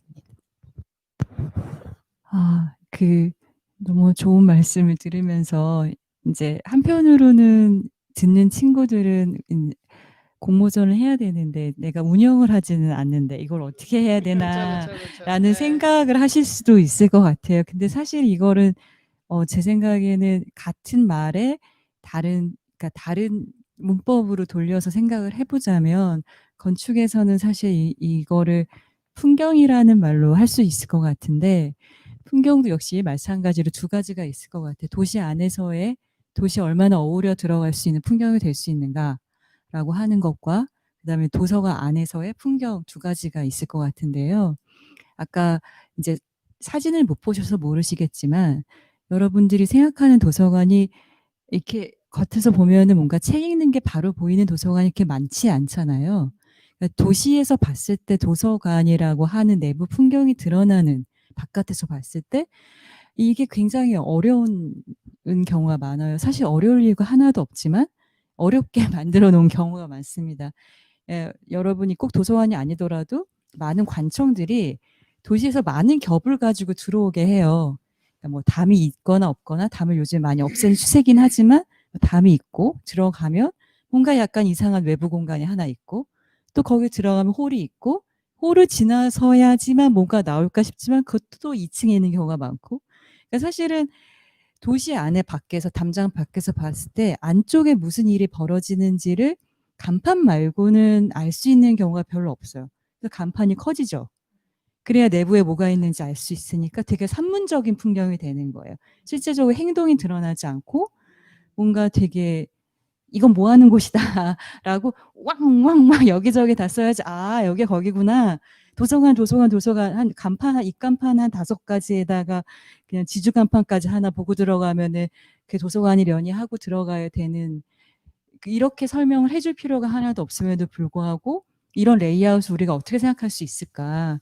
그러니까 도시 안에서 풍경이 된다는 게, 그러니까 어우림의 풍경이라고 하는 게, 그러니까 다른 얘기가 아니라 도시 안에서 있고 내 생활 공간 안에서 당연히 포섭될 수 있고 쉽게 들어갈 수 있는 공간처럼 어우러진다는 거, 그게 풍경이 된다는 게 되게 사실 디자인에서 굉장히 중요한 지점이 아닐까 생각을 합니다. 실제로 그 부분 때문에 지금 베트남의 도서관 나중에 올린 사진을 보시면 제가 말씀드리는 게 어떤 얘기인지 아실 것 같고, 그게 작은 도서관뿐만 아니라 큰 도서관도 분명히 가능한 일이라고 생각을 하고요. 그리고 내부의 풍경이 있어서도 마찬가지예요. 내부가 풍경이 없게 만드는 경우가 많아서 예, 그 인제 가장 큰 지점은 아무래도 어 안에서의 프로그램에 대한 어떤 종류의 이해가 적거나, 그리고 한국적 특성으로는 사실 인제 가구에 대한 신경 안 씀? 예. 저도 배워서 알았는데 한국에서 모든 공공공간의 가구는 A4 용지랑 같대요. 비품이라고 하더라고요.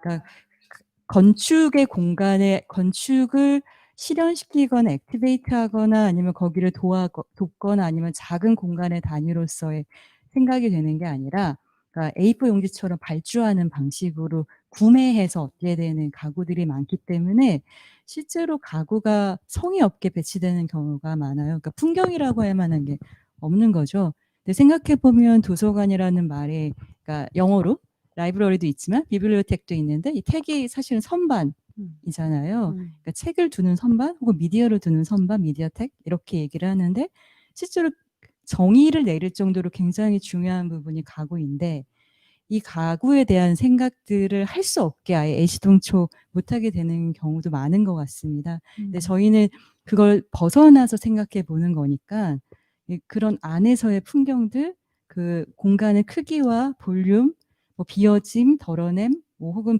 채워냄 이런 것들과 가구, 뭐 이런 것들을 좀 생각해 보면 내부의 풍경들이 어떻게 하면 다가갈 수 있고 아까 말씀하셨던 환대와 몰입에 관한 얘기들로 풀 수 있을지 좀 상상할 수 있으면 좋을 것 같습니다. 네, 이치훈 소장님도 또 말씀 같이 해주시면 좋을 것 같아요. 사실 뭐 너무 좋은 말씀들 많이 해주셔가지고 제가 하는 얘기가 아무래도 뭐 중복되는 면이 없잖아 있을 것 같기는 한데 뭐 공공성의 관점에서 좀 이 좋은 사례를 이야기를 해보자면 뭐 저희가 그 학생 공모전에서 어떤 케이스에 관해서 이야기를 하는 게 좀 조심스럽기는 한데 네네. 그 그러니까 그 최근에 기획된 공공도서관으로서 굉장히 좋은 사례로 저희가 여기고 있는 거는 헬싱키 중앙도서관이에요.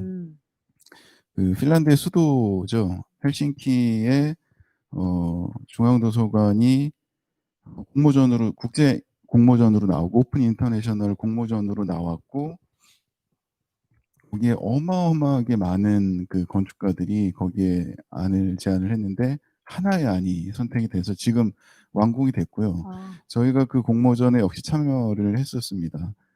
참여를 하면서 이제 그 공모 지침을 받아봤는데 네네. 아 이건 뭔가 새로운 세계다라고 하는 어떤 느낌을 받았어요. 저희가 2012년도에 그 도서관 산책자라고 하는 책을 출판하기 위해서 한 2년 정도 한국의 공공도서관을 리서치를 하면서 얻게 된 여러 그 경험들에 비해서 이 헬싱키 중앙도서관이 지향하고 있는 그 도서관의 그 어떤 그림이라고 하는 게 굉장히 철학적인 수준에서의 어떤 그 방향성부터 시작해 가지고 아주 구체적인 도서관의 어떤 독서의 경험까지를 다양한 층위에서 다양한 레벨에서 정의하고 있는 모습, 그러니까 그 지침을 통해서 그 도서관이 나가야 될 그 방향들을 아주 다양한 수준에서 정의하고 있는 그 지침들을 읽어보면서 이걸 번역하지 않을 수 없다라고 해서 그 지침을 번역을 해서 공모전에 그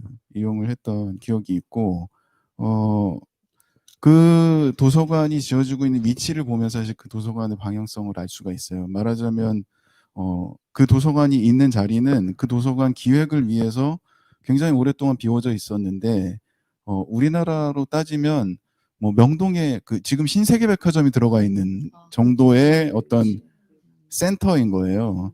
거기가 헬싱키라는 도시로 진입하는 센트럴 스테이션이 있고 엘리엘 사린이라고 하는 건축가의 그 설계로 지어져 있는 센트럴 스테이션이 있고 센트럴 스테이션 바로 옆에 오페라 하우스가 있습니다. 알바 알토가 디자인한 오페라 하우스, 오페라 하우스를 끼고 있는 공원이 있고요. 그 공원이 쭉 내려와서 도서관 사이트에 인접해 있고 그 공원을 넘어서 국회의사당이 있고 그 바로 밑에 키아즈마 핀란드 국립도서관, 아니 국립미술관이 있죠.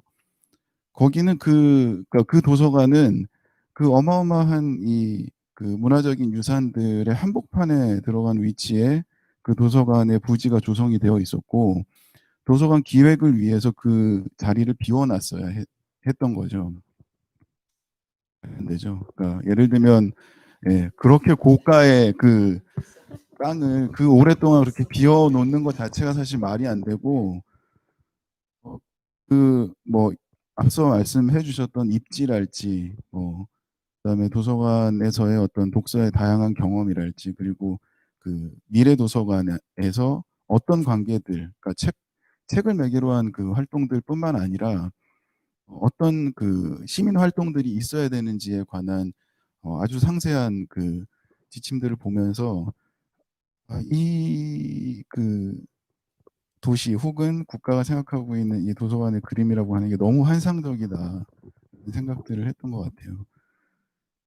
도서관은 뭐 가구서부터 시작해가지고 입지 그리고 어떤 그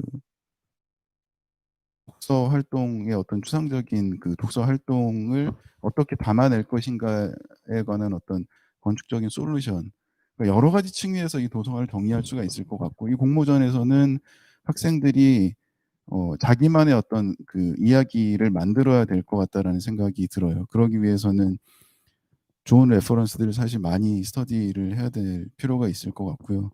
그 좋은 사례로 사실 헬싱키 도서관을 좀 얘기해보고 싶었습니다. 그 사례와 더불어서 또 마침 SOA에게 질문이 왔는데요. SOA가 지난 프로젝트 중에서 도서관을 많이 하신 걸로 알고 있는데 그중에 서울대학교 의과대학 의학도서관 기획설계 프로젝트가 기억이 나서 질문을 하신다고요. 주된 대상자가 밤낮 할 것 없이 공부를 하거나 독서를 많이 하는 학생들이었던 걸로 기억을 하는데 어떠한 점을 중심으로 설계하셨는지 궁금하다고 질문이 있습니다. 그 서울대학교 의과대학 도서관은 저희가 상세한 단계까지 기획 설계를 하지는 않았고요. 그러니까 서울대학교의 의과대학의 그 도서관을 지을 것이다라고 하는 정도의 어떤 의견이 있는 상태에서 도네이션을 받기 위한 어떤 그 촉진제로서 뭐 그림을 그리는 차원에서 이제 설계를 했던 것이고요. 다만 이제 그 서울대학교 의과대학이 들어가 있는 지금 그 영광 캠퍼스 같은 경우는 어마어마하게 그 밀도가 높기 때문에 그 높은 밀도 그다음에 그 도서관 부지가 있는 바로 맞은편에 문화재가 있고 뭐 그런 상황들 때문에 이제 굉장히 그 밀도가 높은 캠퍼스 안에 들어가야 되는 대학 도서관 특히 이제 의과대학 도서관이기 때문에 전문 도서관으로서의 어떤 그 공간 조직 이런 것들이 이제 제일 중요했던 이슈 중에 하나였던 거고요. 그 뭐 사실 도서관은 건축의 굉장히 중요한 주제라고 생각이 됩니다. 그러니까 뭐 주택도 있고 병원도 있고 뭐 오피스도 있고 하지만 도서관이라고 하는 주제는 건축가들에게 굉장히 그 자유로운 어떤 상상을 하게 하는 재료 같은 거다라는 느낌이 들어요. 모든 도서관이 다 각자의 스토리가 있다라고 생각이 되고 그게 이제 전문 도서관이냐 아니면 뭐 지역의 대표 도서관이냐 혹은 뭐 작은 규모의 그냥 도서관이냐에 따라서 모든 도서관들이 다 스토리를 가지고 있다라고 생각이 돼서 그 건축과 도서관이라고 하는 주제가 이 결합할 때 그 구성될 수 있는 스토리는 정말 학생들마다 그 각자 자유롭게 구성할 수 있을 것 같다는 생각이 듭니다. 의과대학 도서관에는 발 마사지를 할 수 있는 이렇게 발을 담글 수 있는 온천탕 같은 데 있잖아요. 천변. 왜냐하면 TV 드라마에서 보면 이렇게 의사들이 다리가 되게 아플 것 같더라고요. 네, 아니요. 그런 생각이 갑자기 좀 들었었습니다. 아니, 사실 그리고 아까 그 사무총장님께서 입구가 되게 중요하겠다고 하셨는데 입구를 그냥 멋지게 그러니까 디자인으로 멋지게가 아니라 정보가 많았으면 좋겠어요. 지금 보시는 사진은 사실은 저희 도서관이 창이 다 이렇게 세로거든요. 근데 저 가로로 긴 곳이 다락방입니다. 그러니까 밖에서 볼 때 제일 행복해 보이는 곳이 만화를 읽는 사람들. 다락방에는 만화만 있거든요.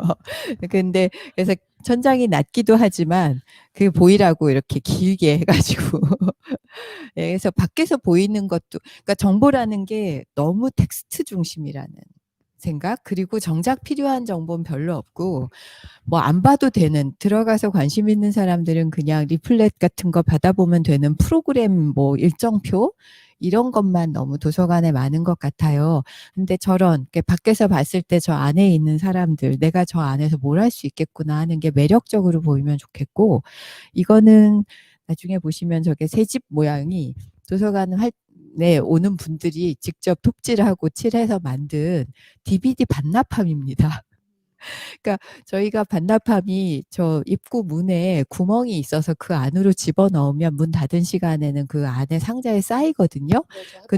네. 근데 DVD는 케이스가 얇아가지고 이렇게 깨지기 쉬운 거예요. 그 책들, 이렇게 책 더미에 끼어서. 그랬더니 그걸 보고 막 고민을 하던 한 분이 저걸 손수 막 엄청 사포로 막 갈고 해서 되게 매끄럽게 저 손잡이도 만들어 달고 근데 저걸 보고 지나가다가 여기 DVD도 빌려줘? 그러니까 이제 DVD를 모든 도서관이 빌려주는 게 거의 안 빌려주거든요. 그리고 괜히 저기에 넣어보고 싶어서 빌려가는 영화를. 그러니까 이 안에서 애들은 저기다가 이렇게 까치발하고 이렇게 반납해보고 싶어서 일부러 문연 시간에도 넣고 그러니까 이 안에서 뭐가 일어난다는 정보가 되는 게 반드시 텍스트만이 아니라는 거죠. 그리고 들어와서도 계단에 보면 저렇게 작전본부는 뭐지? 아카이브는 뭘까? 3층까지 조금만 더 힘을 내자 이러면서 위에 올라가면 보드게임도 있고 인터넷에는 컴퓨터도 있다. 이런 걸 계단에다가 막 써놓는 거죠. 올라가도록. 그리고 사실 안에 보면 그러니까 저희가 그러니까 실루엣 프린터 같은 거 그러니까 요즘 사무기기가 굉장히 다양하잖아요. 재봉틀, 그다음에 뭐 천체 망원경, 도서관들이 갖추고 있는 장비들이 많아요. 그런데 사실 요번에 특히 코로나19로 인해서 학교들이 막 닫았을 때 유튜브로 숙제가 엄청 많은데 동네에서 다 프린터 출력을 해야 되는 거예요. 그러니까 종이 접기를 해도 뭐 이렇게 그 샘플 같은 걸 출력을 해야 되고 그래서 도서관에 그걸 이용하러 오는 사람들이 많은데 도서관에서 그런 걸 편하게 할 수 있다는 걸 잘 모르는 그러니까 뭐 이웃 할머니께서 교통사고 때문에 보험 처리를 하는데 와가지고 뭐 팩스도 보내야 되고 뭐 이런데 또 부동산 때문에 이렇게 팩스 보내는 분들 보험 때문에 되게 많거든요. 그러니까 그런 걸 저기 보시면 이렇게 왜 예전에 목욕탕 앞에 목욕합니다라고 세워놨던 것 같은 간판을 저희가 만들어서 이런 기기들을 쓸 수 있다. 그러니까 바깥에서 이 안에서 필요한 정보를 어떻게 보여줄 건가도 건축에서 그 바깥에 그 사인이나 반드시 텍스트만이 아니라 다양하게 필요할 것 같고요. 또 이런 레이저 커터 같은 기기들이 있는 곳은 저 덕트 같은 거 그러니까 그런 것도 이번에 공모전 참여하시면서 기기들이 점점 많아지는데 어떻게 설비를 할지 이런 것도 좀 고려하시면 좋겠고요. 이런 픽토그램으로 그러니까 왜 아이들도 있고 이렇게 시력이 저시력이라서 작은 글씨를 못 보는 분들도 있는데 이 안에 뭐가 있는지 예, 이런 거를 저것도 저희 사서들이 만드느라고 엄청 고민하거든요. 예, 그리고 이거는 건축에 해당되는 건 아니지만 저희는 기술과학, 뭐 사회과학 이게 아니라 저게 분류 제목이에요.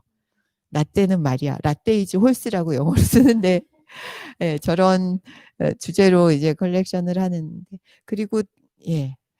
예, 일단은 입구에 대한 이야기를 좀 예, 정보가 필요하다는 걸 말씀드리고 싶었어요. 그 선생님이 이제 보여주시는 도서관 풍경 보니까 진짜 도서관의 스토리를 담는다는 게 얼마나 중요한가 라는 걸 좀 다시 한번 생각을 해보게 됩니다. 그래서 아까 그 이치훈 선생님도 헬싱키 도서관 얘기해 주시면서 이 독서 경험 그리고 이제 이 독서 활동이라는 것을 얼마나 이제 이 또 건축하시는 분들이 진지하게 고려를 해야 될까 이제 이런 얘기를 많이 해 주셨는데 그러니까 공공도서관이 과연 뭔가라는 것을 이제 생각을 해봤을 때 저는 확실히 이게 관계를 창조하는 곳이다 라는 이제 생각이 듭니다. 그러니까 그 데이빗 그레이버라는 이제 최근에 돌아가셨는데 이제 한 인류학자가 있어요. 근데 이분이 이제 뭐라고 얘기를 했었냐면은 이제 진정 중요한 가치라는 것은 사회적 관계를 창조하는 사람들의 행위 능력에서 비롯되는 것이다라고 얘기를 했는데 그러니까 그런 점에서 좀 돌이켜 봤을 때 이 공공도서관이라는 것은 결국 이 관계를 창조하는 사람들의 행위 능력을 서로 북돋아 주고 키워 줄 수 있는 곳. 그래서 인제 더 나은 세계를 위한 좀 대안적인 상상력의 개수를 늘린다라고 인제 봐야 될까요? 그래서 제가 이게 중국을 연구하면서 선생님 한번 보여 주시겠어요? 그 파워포인트. 이거는 인제 도서관은 아닌데 박물관입니다. 그런데 아까 헬싱키 도서관하고 비교해 보시면은 좋을 것 같아요. 아까 헬싱키 도서관은 정말 중요한 그 부지를 갖다가 내준 거잖아요, 국가가. 그런데 인제 제가 사진에서 보여 드리고 있는 곳은 베이징에 있는 베이징 노동자의 집입니다. 그리고 이 베이징 노동자의 집 안에 노동자 박물관도 있고 노동자 공연장도 있고 뭐 사회적 기업도 있고 인제 여러 인제 생태 농장도 있고. 근데 북경 외곽에 떨어져 있고 굉장히 불편합니다, 대중교통도. 그래서 찾아가기가 정말 쉽지 않아요. 이 노동자와 활동가들이 만든 곳이기 때문에 근데 희한한 거는 물어물어서 다 찾아오더라고요, 결국. 그러니까 '그렇게 만드는 힘이 뭘까?'라는 것을 인제 생각을 해 보면은요. 다음 페이지 보시면은 그래서 뭐 아주 옛날에 이제 누추합니다. 이게 오른쪽에 외곽에 보이고 하나 더 넘어가 주시겠어요? 예. 그래서 여기가 예술 이제 박물관이라고 이제 여기 표시를 해 놨는데 들어가는 문도 아주 허름합니다. 정말 남루한 도서관 이제 전시관인 거죠. 그런데 이제 그 안에 들어가 보면은 그야말로 어지럽죠. 이 책이나 뭐 출간물 다 쌓여 있고 또 하나 넘어가 보시면 이거는 인제 한 노동자가 자기가 그러니까 뭐 8 시간 이상 인제 일을 해야 됐던 시간표를 자기가 다 적어 놓은 거예요. 그러니까 노동자의 삶과 관련된 모든 것을 다 수집하거든요, 지금 이 박물관이.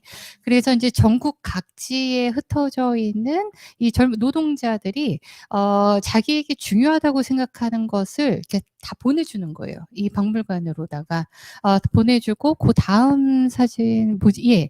이게 인제 TNV라는 친구인데 아마 여러분들이 폭스콘이라는 기업 많이 들어보셨을 것 같습니다. 애플 스마트폰이나 아이패드를 이제 다 생산하는 인제 기업인 거죠. 근데 2010 년도에 인제 노동자들 연쇄 자살로 전 세계적으로 악명을 떨쳤던 인제 사건들이 있었습니다.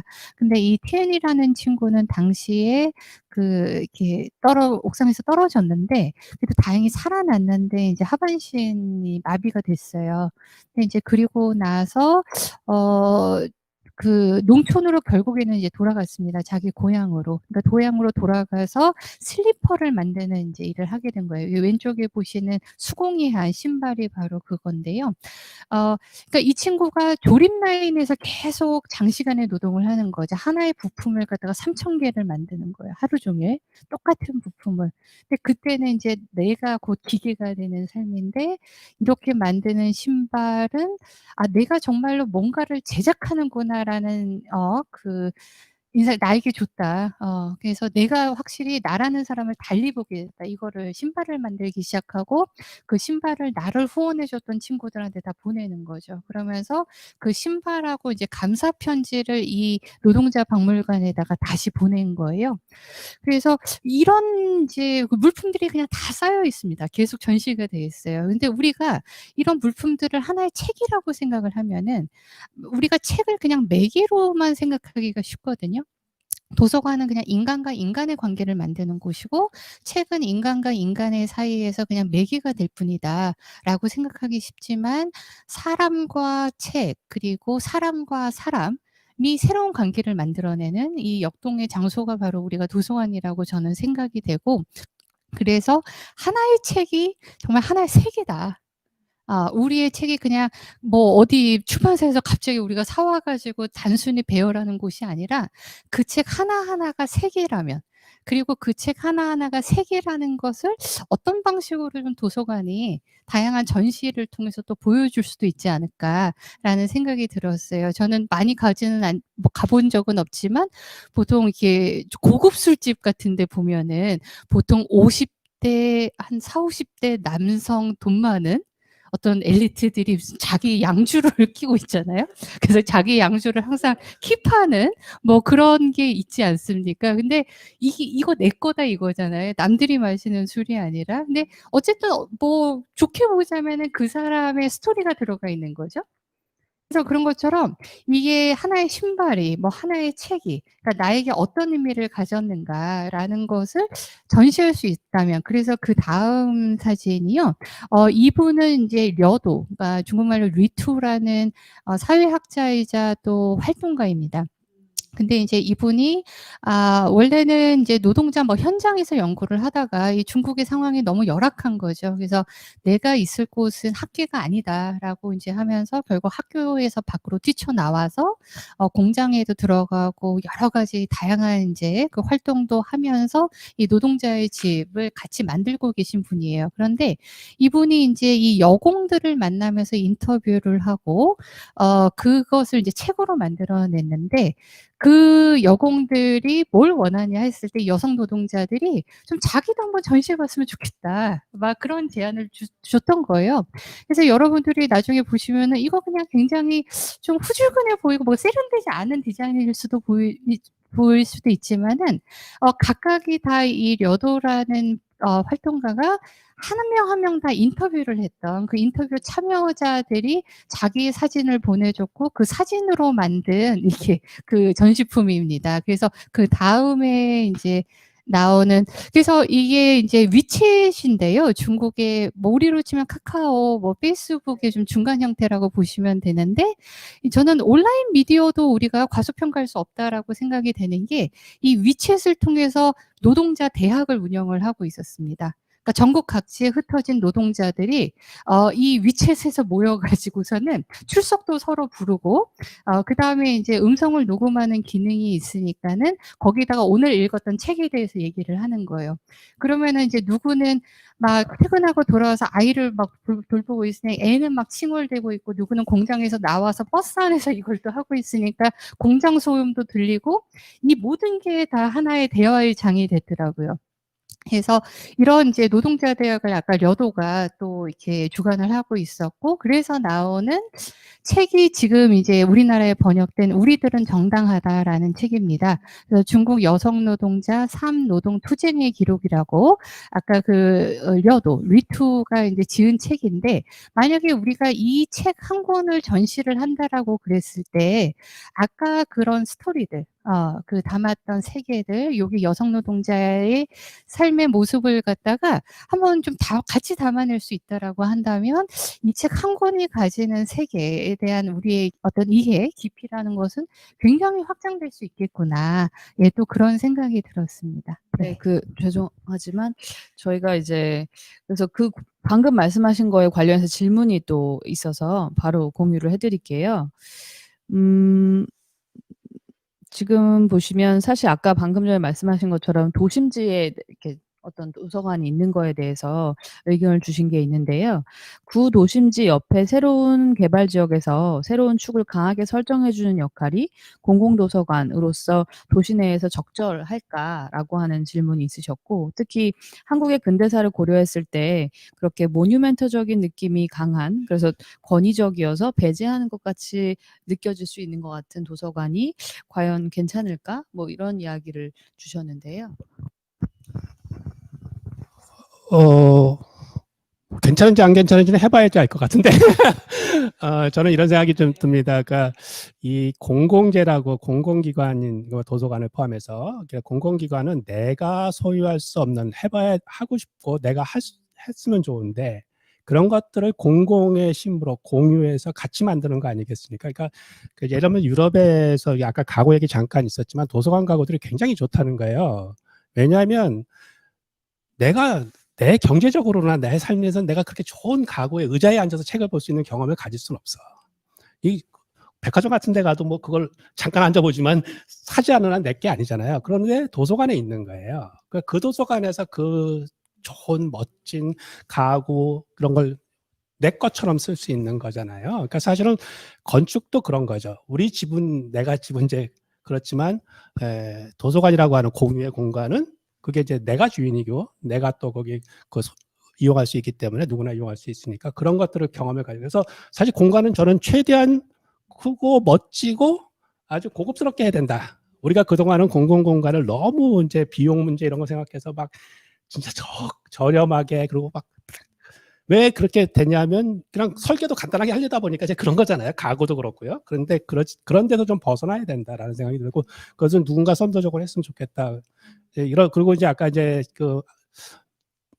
굉장히 중국 사례가 정말 감명 깊은데요. 사실은 이제 락키뷴이라고 해서 이미 그 도서관에 그런 경향이 있거든요. 도서관과 기록과 그다음에 박물을 결합한. 그래서 이제 사실은 이제 두 분이 하신 작업들 중에 하나가 이제 여성에 관한 도서관도 하셨지만 요즘에는 이제 지역의 이야기를 수집하는 거 굉장히 도서관에서 중요하다고 생각하고 저도 그렇게 얘기하고 있습니다. 왜냐하면 책은 다 똑같아요. 다 그걸로만 채워놓으면 사실은 다 그게 그거잖아요. 그렇지만 자기 지역에 관한 이야기들을 수집하고 그것들을 모으고 그걸 어떤 형태로든지 사람들하고 공유하고 그래서 이번에 그 뉴욕 공공도서관에서 하는 프로젝트 중에 하나가 뭐냐면 코로나19 시대를 살아가는 사람들의 삶의 이야기를 녹음으로 히스토리를 녹음으로 받는 거예요.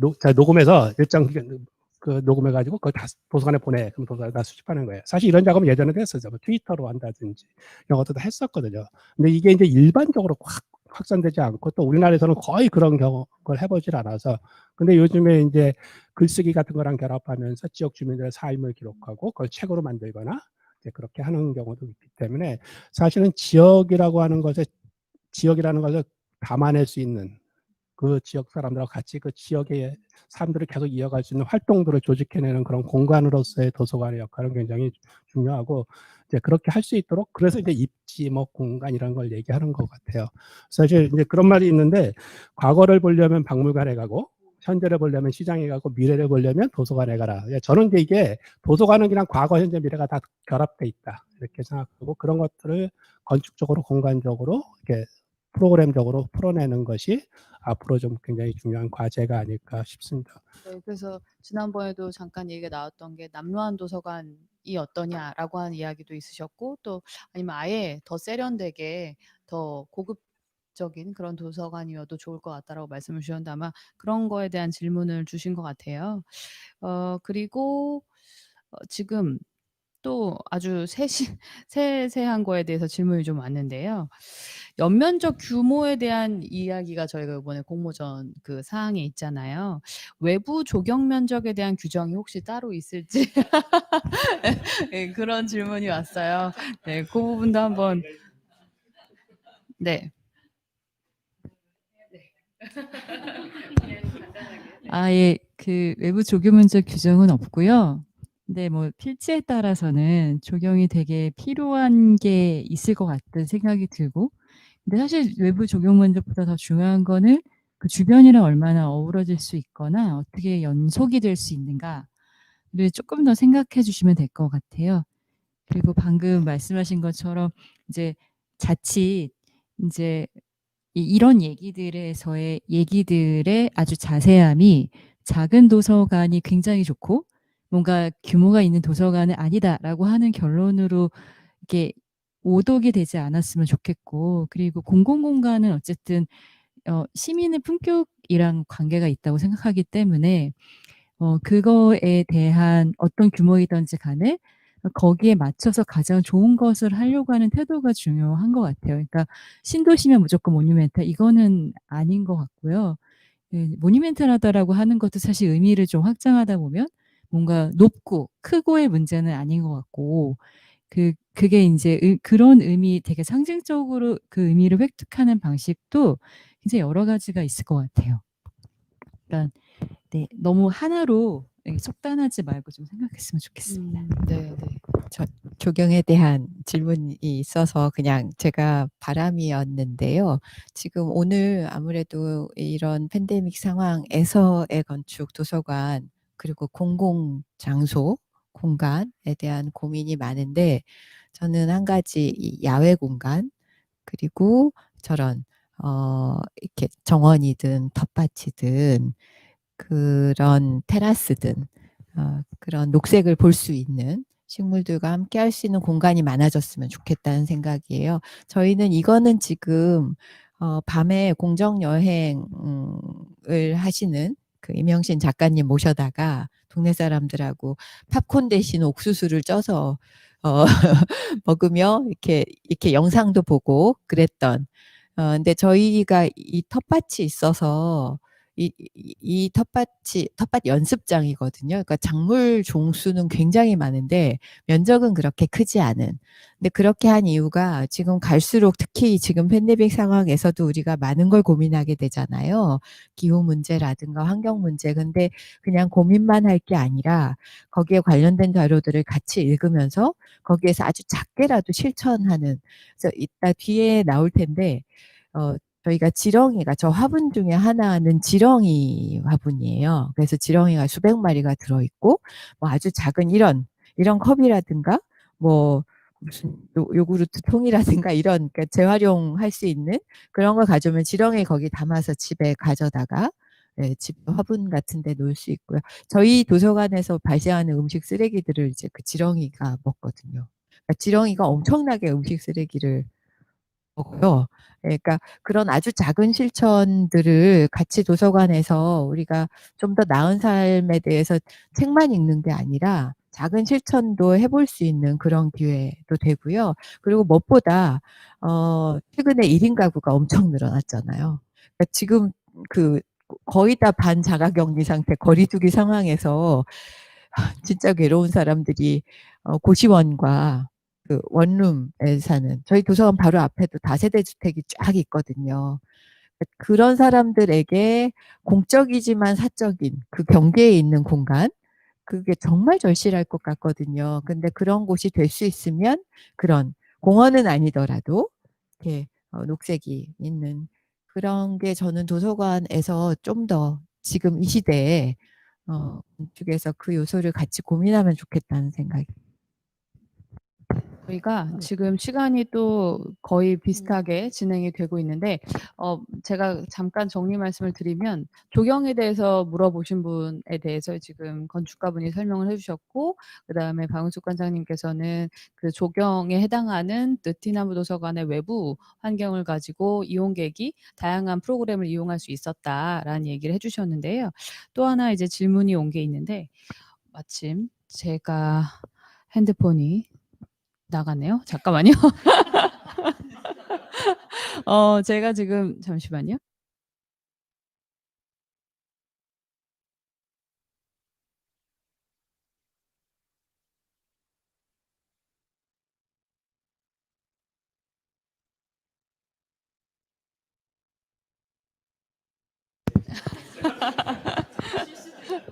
네. 지금 질문이 그 두 가지가 있는데 이 두 가지 질문을 하나로 이렇게 묶어서 대답해 주셔도 좋을 것 같아요. 현대로 넘어오면서 기존의 개념들이 세분화되고 정밀해졌는데 이거를 건축이 수용해야 할 때 개념이 넓어짐에 따라 현대 건축에서는 다양한 개념을 결합한 모호한 공간을 제공하고 있다고 생각을 하신다고 하는데요. 그중에 도서관은 다양한 개념과 결합이 가능해서 더욱 모호해져감에 따라 오히려 도서관이라는 개념 자체가 사라지는 건 아닐까라고 생각을 하신다고 하는데, 그렇다면 도서관의 방향성에 대해서 생각이 궁금하다고 하셨고, 또 하나 질문은 왜 책을 제출물로 결정을 하셨냐라고 하셨는데, 저는 요 두 개의 질문을 링크를 해도 될 것 같아서 네, 한번 대답을 해주시면 좋을 것 같습니다. 도서관은 구체적이어야 하는 것 같아요. 그래서 학생분들이, 참여자분들이 그 각자의 맥락을 설정하는 것에서부터 사실 이 공모전을 시작해야 될 것 같아요. 뭐 지금 너무 많은 그 이야기들이 나와 있는데 너무 도서관에 관한 굉장히 그 이상적인 어떤 그림, 그리고 뭐 사회 안에서의 가치, 도시 안에서의 뭐 입지, 여러 가지 층의 이야기들이 나와 있는데 뭐 이 모든 이야기들을 한 도서관으로 설명할 수는 없을 거라고 생각이 되고요. 그래서 도서관에 걸쳐 있는 여러 가지 층위의 주제들 안에서 개인적으로 뭔가 관심이 가거나 혹은 이것만큼 내가 도서관을 통해서 다뤄봤으면 좋겠다라고 하는 어떤 가치 설정이 먼저 필요할 것 같아요. 예, 그래서 뭐 그런 마치 가치를 설정해서 네, 책으로 이건 마치 뭔가 뭐 예를 들어서 상업 공간 같은 경우는, 임대 공간 같은 경우는 누가 들어올지 모르지만 어느 정도 예상되는 기능은 있어서 소위 이제 플렉서빌리티라고 하는, 그러니까 공간의 유연성이라고 하는 것의 수준을 어느 정도 설정할 수가 있거든요. 하지만 도서관은 그런 문제를 벗어나는 거라고 생각이 되고, 그래서 자기 맥락을 자기가 먼저 세팅해야 된다라고 하는 거 하고, 책을 선택한 거는 왜 그러셨죠? 방금 답을 다 얘기하신 것 같은데 그 맥락이 궁금해서입니다. 그러니까 그 밤의 도서관이라 이름을 쓴 이유는 그 망구엘 저자처럼 여러분들이 여러분만의 도서관을 만들었으면 좋겠고, 그 맥락, 그러니까 자기가 어떤 도서관을 바라는지에 대한 맥락을 따라서 도서관을 설계했으면 좋겠다고 생각을 했어요. 뭐 열람실 몇 제곱미터, 뭐 아니면은 무슨 커뮤니티실 몇 제곱미터, 이런 게 중요한 게 아니라 도서관에 다른 질문을 할 수 있는가라는 게 궁금했고, 그리고 지금 여러 선생님들이 다 얘기하셨고 또 저희도 올려놓은 자료에 보면 사회적으로 도서관이 이미 너무 많은 역할로 사회에서도 바라보는 입장들이 굉장히 다양하고요. 그 다양함 속에 여러분만의 시각이 좀 궁금했고, 거기에 따라서 도서관을 만들고 내가 왜 이랬는지, 이런 질문을 통해서 이런 디자인을 했습니다라고 하는 것들을 좀 더 들여다보고 싶어서 일부러 책이라는 그 매개체를 통해서 좀 궁리하며 만들었으면 좋겠다고 생각을 했습니다. 조금 많이 두꺼워져도 괜찮을까요? 48페이지라고 뭐 제가 읽는데 해놨는데. 힘들겠지만 저희가 힘들겠죠. 그러면 저희 이제 거의 마칠 시간이 되어 가서요. 오늘 심포지움 이렇게 참여하시면서 도서관이라고 하는 주제를 이야기하긴 했지만 되게 다양한 이야기들이 나올 수밖에 없었던 것 같아요. 특히 팬데믹 상황에서 도서관을 가지도 못하는 지금의 형편에 학생들한테 도서관을 설계하는 공모전을 해봐라라고 하는 이야기를 진행하는 거니까요. 그래서 한번 오늘 쭉 어떠셨는지 간단하게 어떤 이야기가 앞으로 더 흥미롭게 발전됐으면 좋겠는지 얘기해 주시면 좋을 것 같습니다. 네.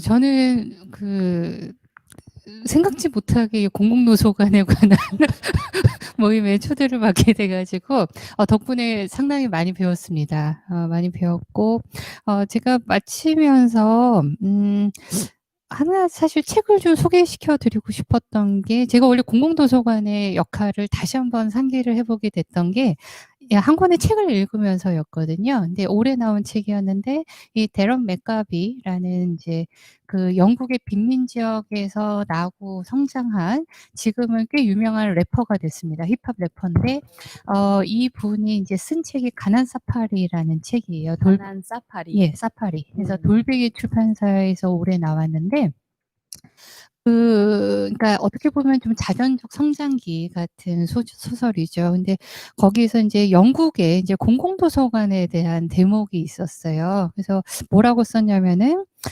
공공도서관에 있을 때 우리 앞에 앉아 있는 사람들은 혼란스럽고 스트레스가 많은 삶 속에서 큰 걸음을 내디디려는 이들일 가능성이 높다. 라는 얘기를 하셨고 이 도서관에 가는 건 흔히 한 사람이 사회적 배제, 실업, 가난에서 벗어나는 첫걸음이다. 매일 이런 불안정한 삶을 사는 사람이 아니라면 다른 많은 사람들이 그런 삶을 살고 있고 그게 지독한 지옥이라는 사실을 잊어버리기 쉽다. 그래서 도서관에 의존하는 많은 사람들에게는 이미 많은 경제, 문화, 사회적 장벽이 있다라고 얘기를 했어요. 그래서 그런 이제 사람들에게 이 공공도서관이 얼마나 중요했던가라는 얘기를 하는 거예요. 그러니까 나 같은 사람들 주변에 다 마약과 어떤 알코올 중독에 찌들어 있고 모든 가족들, 이웃들이. 근데 그랬을 때 공공도서관의 문이 열리기만을 기다리고 있는 이제 그 지역에 많은 아이들이 있다라는 거죠. 그래서 저는 이제 남루한 도서관 얘기를 했던 건데 저는 이용호 선생님 말씀처럼 네, 도서관을 남루하게 지으라는 얘기가 아닙니다. 저 고급스러운 도서관 너무 좋아요. 그러니까는 이 데런 맥커비가 그 얘기를 하거든요. 계속 자기 지역은 이제 다 쓰러져 가는 고 있죠. 계속 냄새와 어떤 소음과. 근데 그러다가 어떤 프로그램을 통해서 인제 상담사를 만나게 된 거예요, 이 친구가. 그러면서 건너편에 있는 이제 웨스트엔드라는 아주 다른 어떤 중산층 지역에 그 병원이 있어 가지고 인제 그 상담사를 만나기 위해서 건너가게 됩니다. 그랬더니 사람들이 폭력의 위협에 시달리지 않으면 이런 옷을 입고 다닐 수가 있구나. 이런 총천연색 같은 영화라고 그거를 표현을 하더라고요. 근데 거기서 자기가 인제 굉장히 큰 자극을 받게 되는 거예요. 그러니까 그 사람이 그 얘기를 하거든요. "문제 속에서 살다 보면은 이게 문제인지를 모르게 된다." 그게 굉장히 또 익숙해지기도 하고 그래서 오히려 이런 분들한테 더 고급스러운 어떤 전시 저는 굉장히 중요하다고 봅니다. 그러니까 제가 중국에서 현장 연구를 하면서 좀 답답했던 게 그 대도시의 도심에 특히 중산층 거주 지역에는 너무 좋은 도서관들이 많아요. 굉장히 세련됐고 서로 건축가들이 막 경쟁을 벌이는 그런 도서관들이죠. 그런데 아까 보여드렸던 그 노동자들의 어떤 그 외곽의 커뮤니티 센터의 도서관은 그야말로 단순하거든요. 어. 그래서 왜 꼭 이 계급에 준하는 이런 어떤 미학이라는 것이 마치 있는 것처럼 그렇게 우리가 도서관을 설계해야 될까? 저는 그런 건 아니라고 생각이 되거든요. 예, 그래서 이 어떤 당연하다고 생각하는 계급적인 소비를 뛰어넘는 방향의 어떤 도서관이라는 것이 또 만들어져야 되지 않을까. 그런데 그랬을 때 그 뭔가 고급스러워 보이는 장에 내가 갈 수 있다라는 자신감을 건축의 미학으로 어떻게 표현할 수 있을까 저는 상당히 궁금하기도 합니다. 예. 네, 감사합니다. 네네. 저도 오늘 굉장히 좋은 말씀 많이 들었고요. 지금 방금 전에 문제 속에 있다 보면 문제인지 모르잖아요. 저는 도서관 사람이니까 도서관 문제가 뭔지 잘 모릅니다. 그러니까 여러분들이 좀 새로운 시각으로 그리고 또 아까 잠깐 기적의 도서관도 말씀드렸지만 새로운 도서관들을 많이 보고 이용해 보셨고 또 세계적인 경험 같은 것도 많이 하셨을 테니까 조금 더 도전적인 어떤 그런 제안들이 있으면 좋겠다. 저는 뭐 그런 바람이 하나 있고요. 제가 난공 얘기를 계속 하시니까 제가 거기 근처에 살았었어요. 거기에 슬로건 하나를 만든 기억이 나는데 사실은 어느 동네 사냐고 그럴 때 자신 있게 자기가 사는 동네를 말하기가 어렵잖아요. 사실 왜냐하면 그게 다 사람들이 이제 이렇게 나눠져 살다 보니까.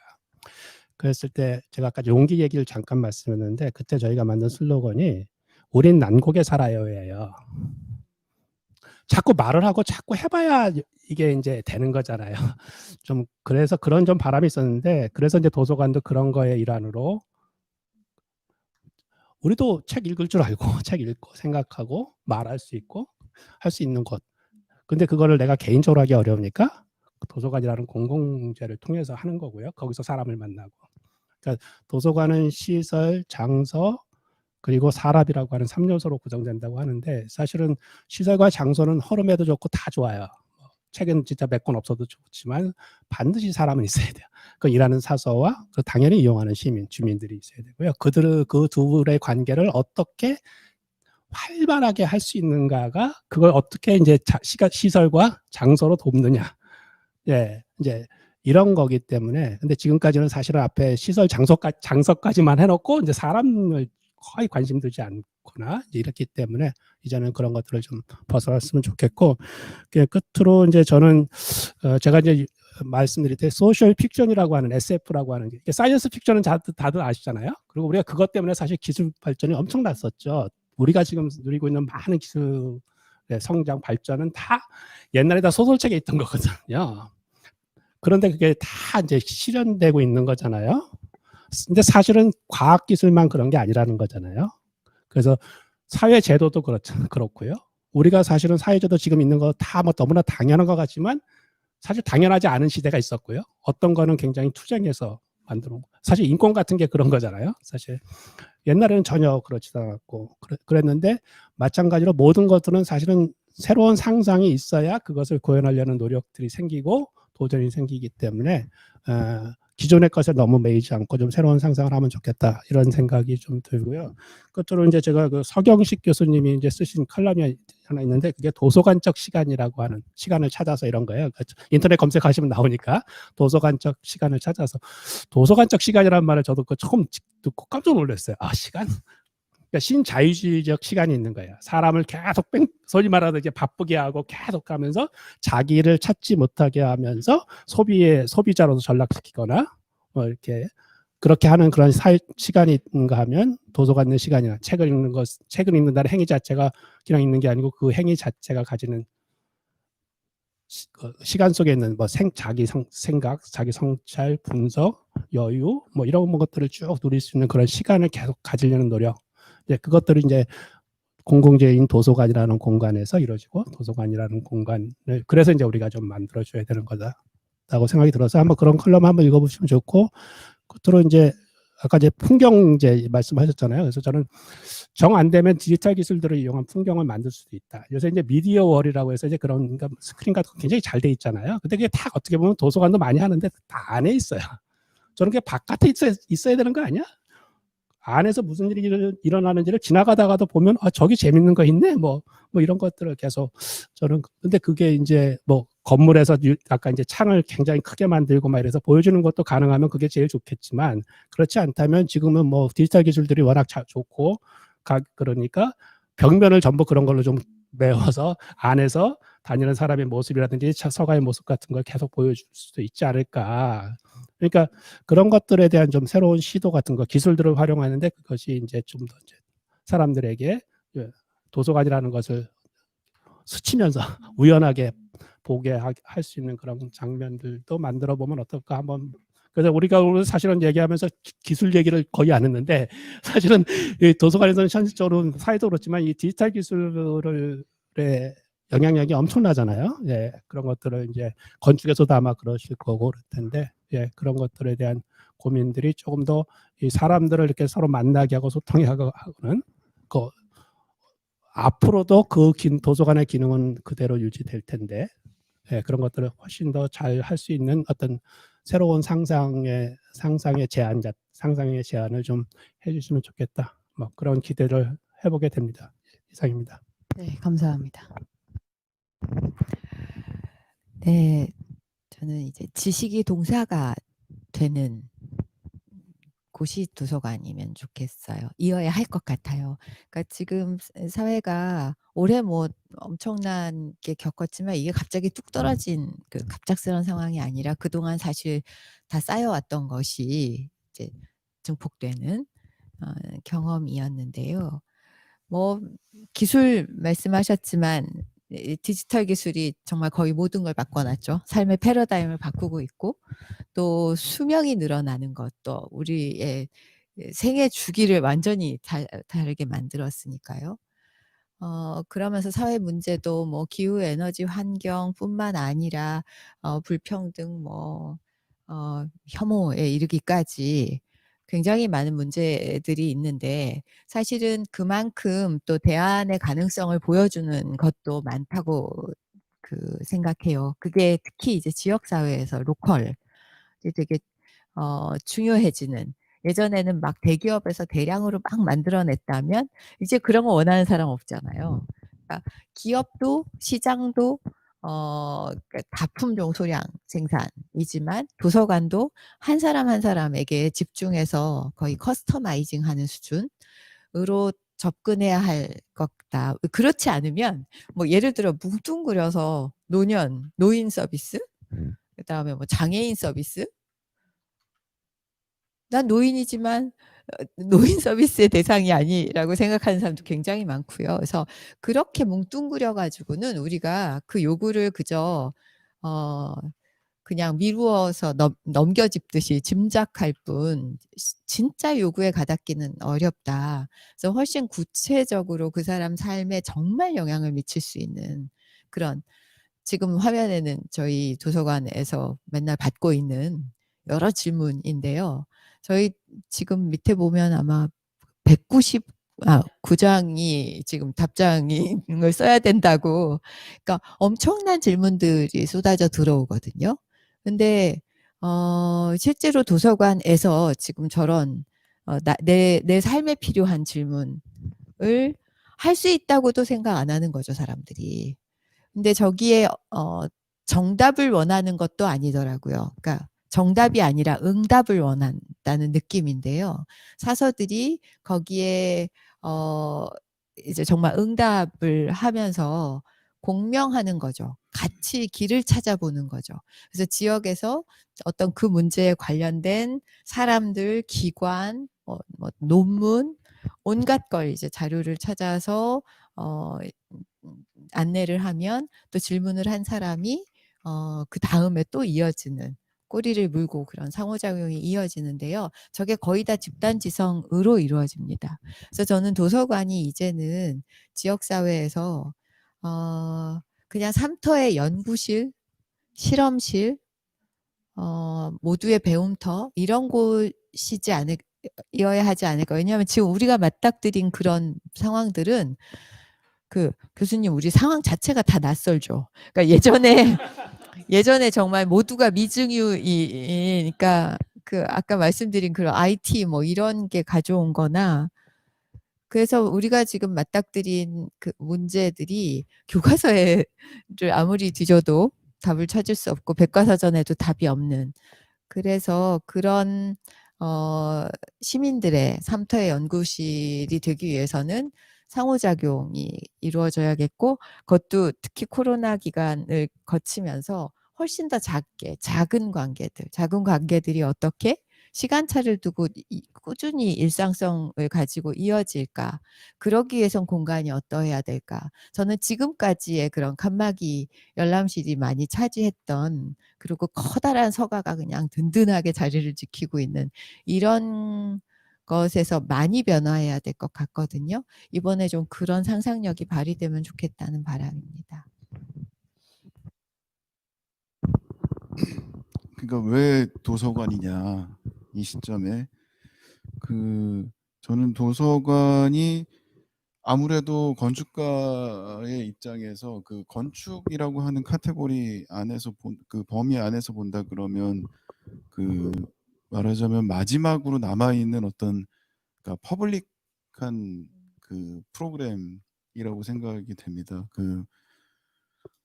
그래서 도서관이 중요하다라고 그러니까 그래서 도서관이 그 도서관에 관한 다양한 생각과 그 숙고들이 도서관을 둘러싼 여러 주체들을 통해서 이루어져야 된다라고 생각이 되고 뭐 건축은 당연히 한 부분이라고 생각이 되고요. 예. 그래서 이번 공모전이 기획이 되지 않았나 하는 말씀드립니다. 예. 예, 같이 이어서 하자면 사실 이렇게 모시게 된 이유는 너무 명확한 게 저희가 처음에 이제 도서관에 대한 질문을 하게 되는데 가장 먼저 마치 화두처럼 던져주신 두 분을 모시기도 했고 사실 이미 스스로 계속 질문을 하고 계시는 도서관계 두 분, 한 분은 공공 쪽 도서관에서 한 분은 그러니까 민간 도서관에서 그 장에서 계속 하실 수 있는 역할과 질문들을 찾아 가시는 두 분을 모시게 된 거고요. 그다음에 사실 지금은 코로나이기 때문에 어느 때보다도 인류학자들이 바쁘고 너무 인류의 미래에 대한 질문을 제일 많이 받으시는 것 같아요, 요즘에. 그래서 사실은 괴로워하시는 것 같아요. 이렇게 많이 호출된 적이 없었다. 한 번도 다른 인류학자라고 해야 되나 김용수 선생님 말씀에 따르면 뭔가 신과 인간이 같은 테이블에 앉아 있는 듯한 느낌. 한 번도 그런 적이 없었는데 뭔가 이렇게까지 우리가 고민해야 되는 건가라는 질문을 해주셨는데 그래서 사실은 종현 선생님께 좀 부탁을 드렸던 거고요. 음, 이- 우리가 뭐라고 속단할 수 없지만 어쨌든 공동체로 엮여 있다는 거 이만큼 크게 느꼈던 때가 없었던 것 같아요. 그래서 모시게 됐고, 그리고 뭐 도서관에 대해서는 좋은 말씀을 해주셨고, 제가 이렇게 뭐 책을 통해서 이렇게 조금 저희가 선생님들이 다 올리신 글들을 보면 다들 책을 다 제안해 주셨으니까 한번 다 읽어보셨으면 좋겠는데 좀 공부하면서 공모전 했으면 좋겠어요. 이제 뭐 가르치는 입장이기도 하고 조금 먼저 시작한 건축가로서 뭐 맨날 이제 듣는데 제일 싫은 질문 중에 하나가 영감을 어디서 받으세요? 영감? 영감. 아니 근데 이게 디자이너가 뭐 하늘에서 떨어진 영감을 주워 먹는 게 아니기 때문에 디자인을 한 사람, 설계를 하는 사람들이 세상에 대한 경험을 하는 것, 그리고 그 세상에 대한 경험을 가문해 보는 것, 그 상황이나 아니면 배경을 판단하고 읽어보고 궁리하는 것, 국리모색이 있어야지 기본적으로 디자인이 될 수 있다고 생각을 하는데 이게 모호한 말들과 모호한 분위기를 아무것도 없는 땅에다가 지어 올릴 수는 없다고 생각을 하거든요. 그러니까 자기가 그 책을 쓰는 마음으로 자기의 집을 좀 지어보고 자기 생각의 집을 좀 지어보는 것들이 좀 필요한 것 같습니다. 그래서 재미있는 책 많이 기대하겠습니다. 감사합니다. 네, 감사합니다. 저희 그래서 이제 7시까지 계획했었던 심포지움은 이제 정리를 하고요. 이번 2021년 밤의 도서관 공모전은 심포지움이 이렇게 있고 한 달 뒤인 11월 24일 날 주제 설명회가 있습니다. 주제 설명회도 아마 동일하게 이 온라인으로 진행을 하게 될 것 같아요. 그때는 오늘처럼 이렇게 도서관에 대한 산발적이고 되게 아이디어 되게 이상적인 그런 이야기들 뿐만 아니라 좀 더 공모전에 포커스된 어떻게 뭘 준비해야 되는지 뭐 면적부터 시작해서 이거 페이지 어떻게 해야 되는지 디자인 이거 넣어도 되는지 뭐 이런 식의 다양한 질문들을 받게 될 것 같아요. 그래서 그런 이야기로 이제 꾸려질 내용이 이제 11월 24일 그날도 토요일일 거예요, 아마. 그래서 그때 진행을 하도록 하겠습니다. 원래는 저희 한 50명 가까이 되는 학생들이 앞에 있어 가지고 후끈후끈한 열기를 이렇게 느끼면서 했었어야 되는데 이렇게 허공에다가 대놓고 이야기를 한다는 게 매번 하면서도 좀 생경한 것 같습니다. 질문하신 게 지금 제가 실시간으로 못 보고 있어서 나중에 만약에 필요한 질문이 있다면 따로 심사위원분께 저희가 전달을 하도록 하고요. 이렇게 또 80명 넘게 시청해 주셔서 정말 감사드리고 11월 24일 날 또 유튜브에서 혹은 다른 플랫폼을 하게 된다면 다르게 또 공지를 드리도록 하겠습니다. 감사합니다. 네, 오늘 정말 감사합니다. 네.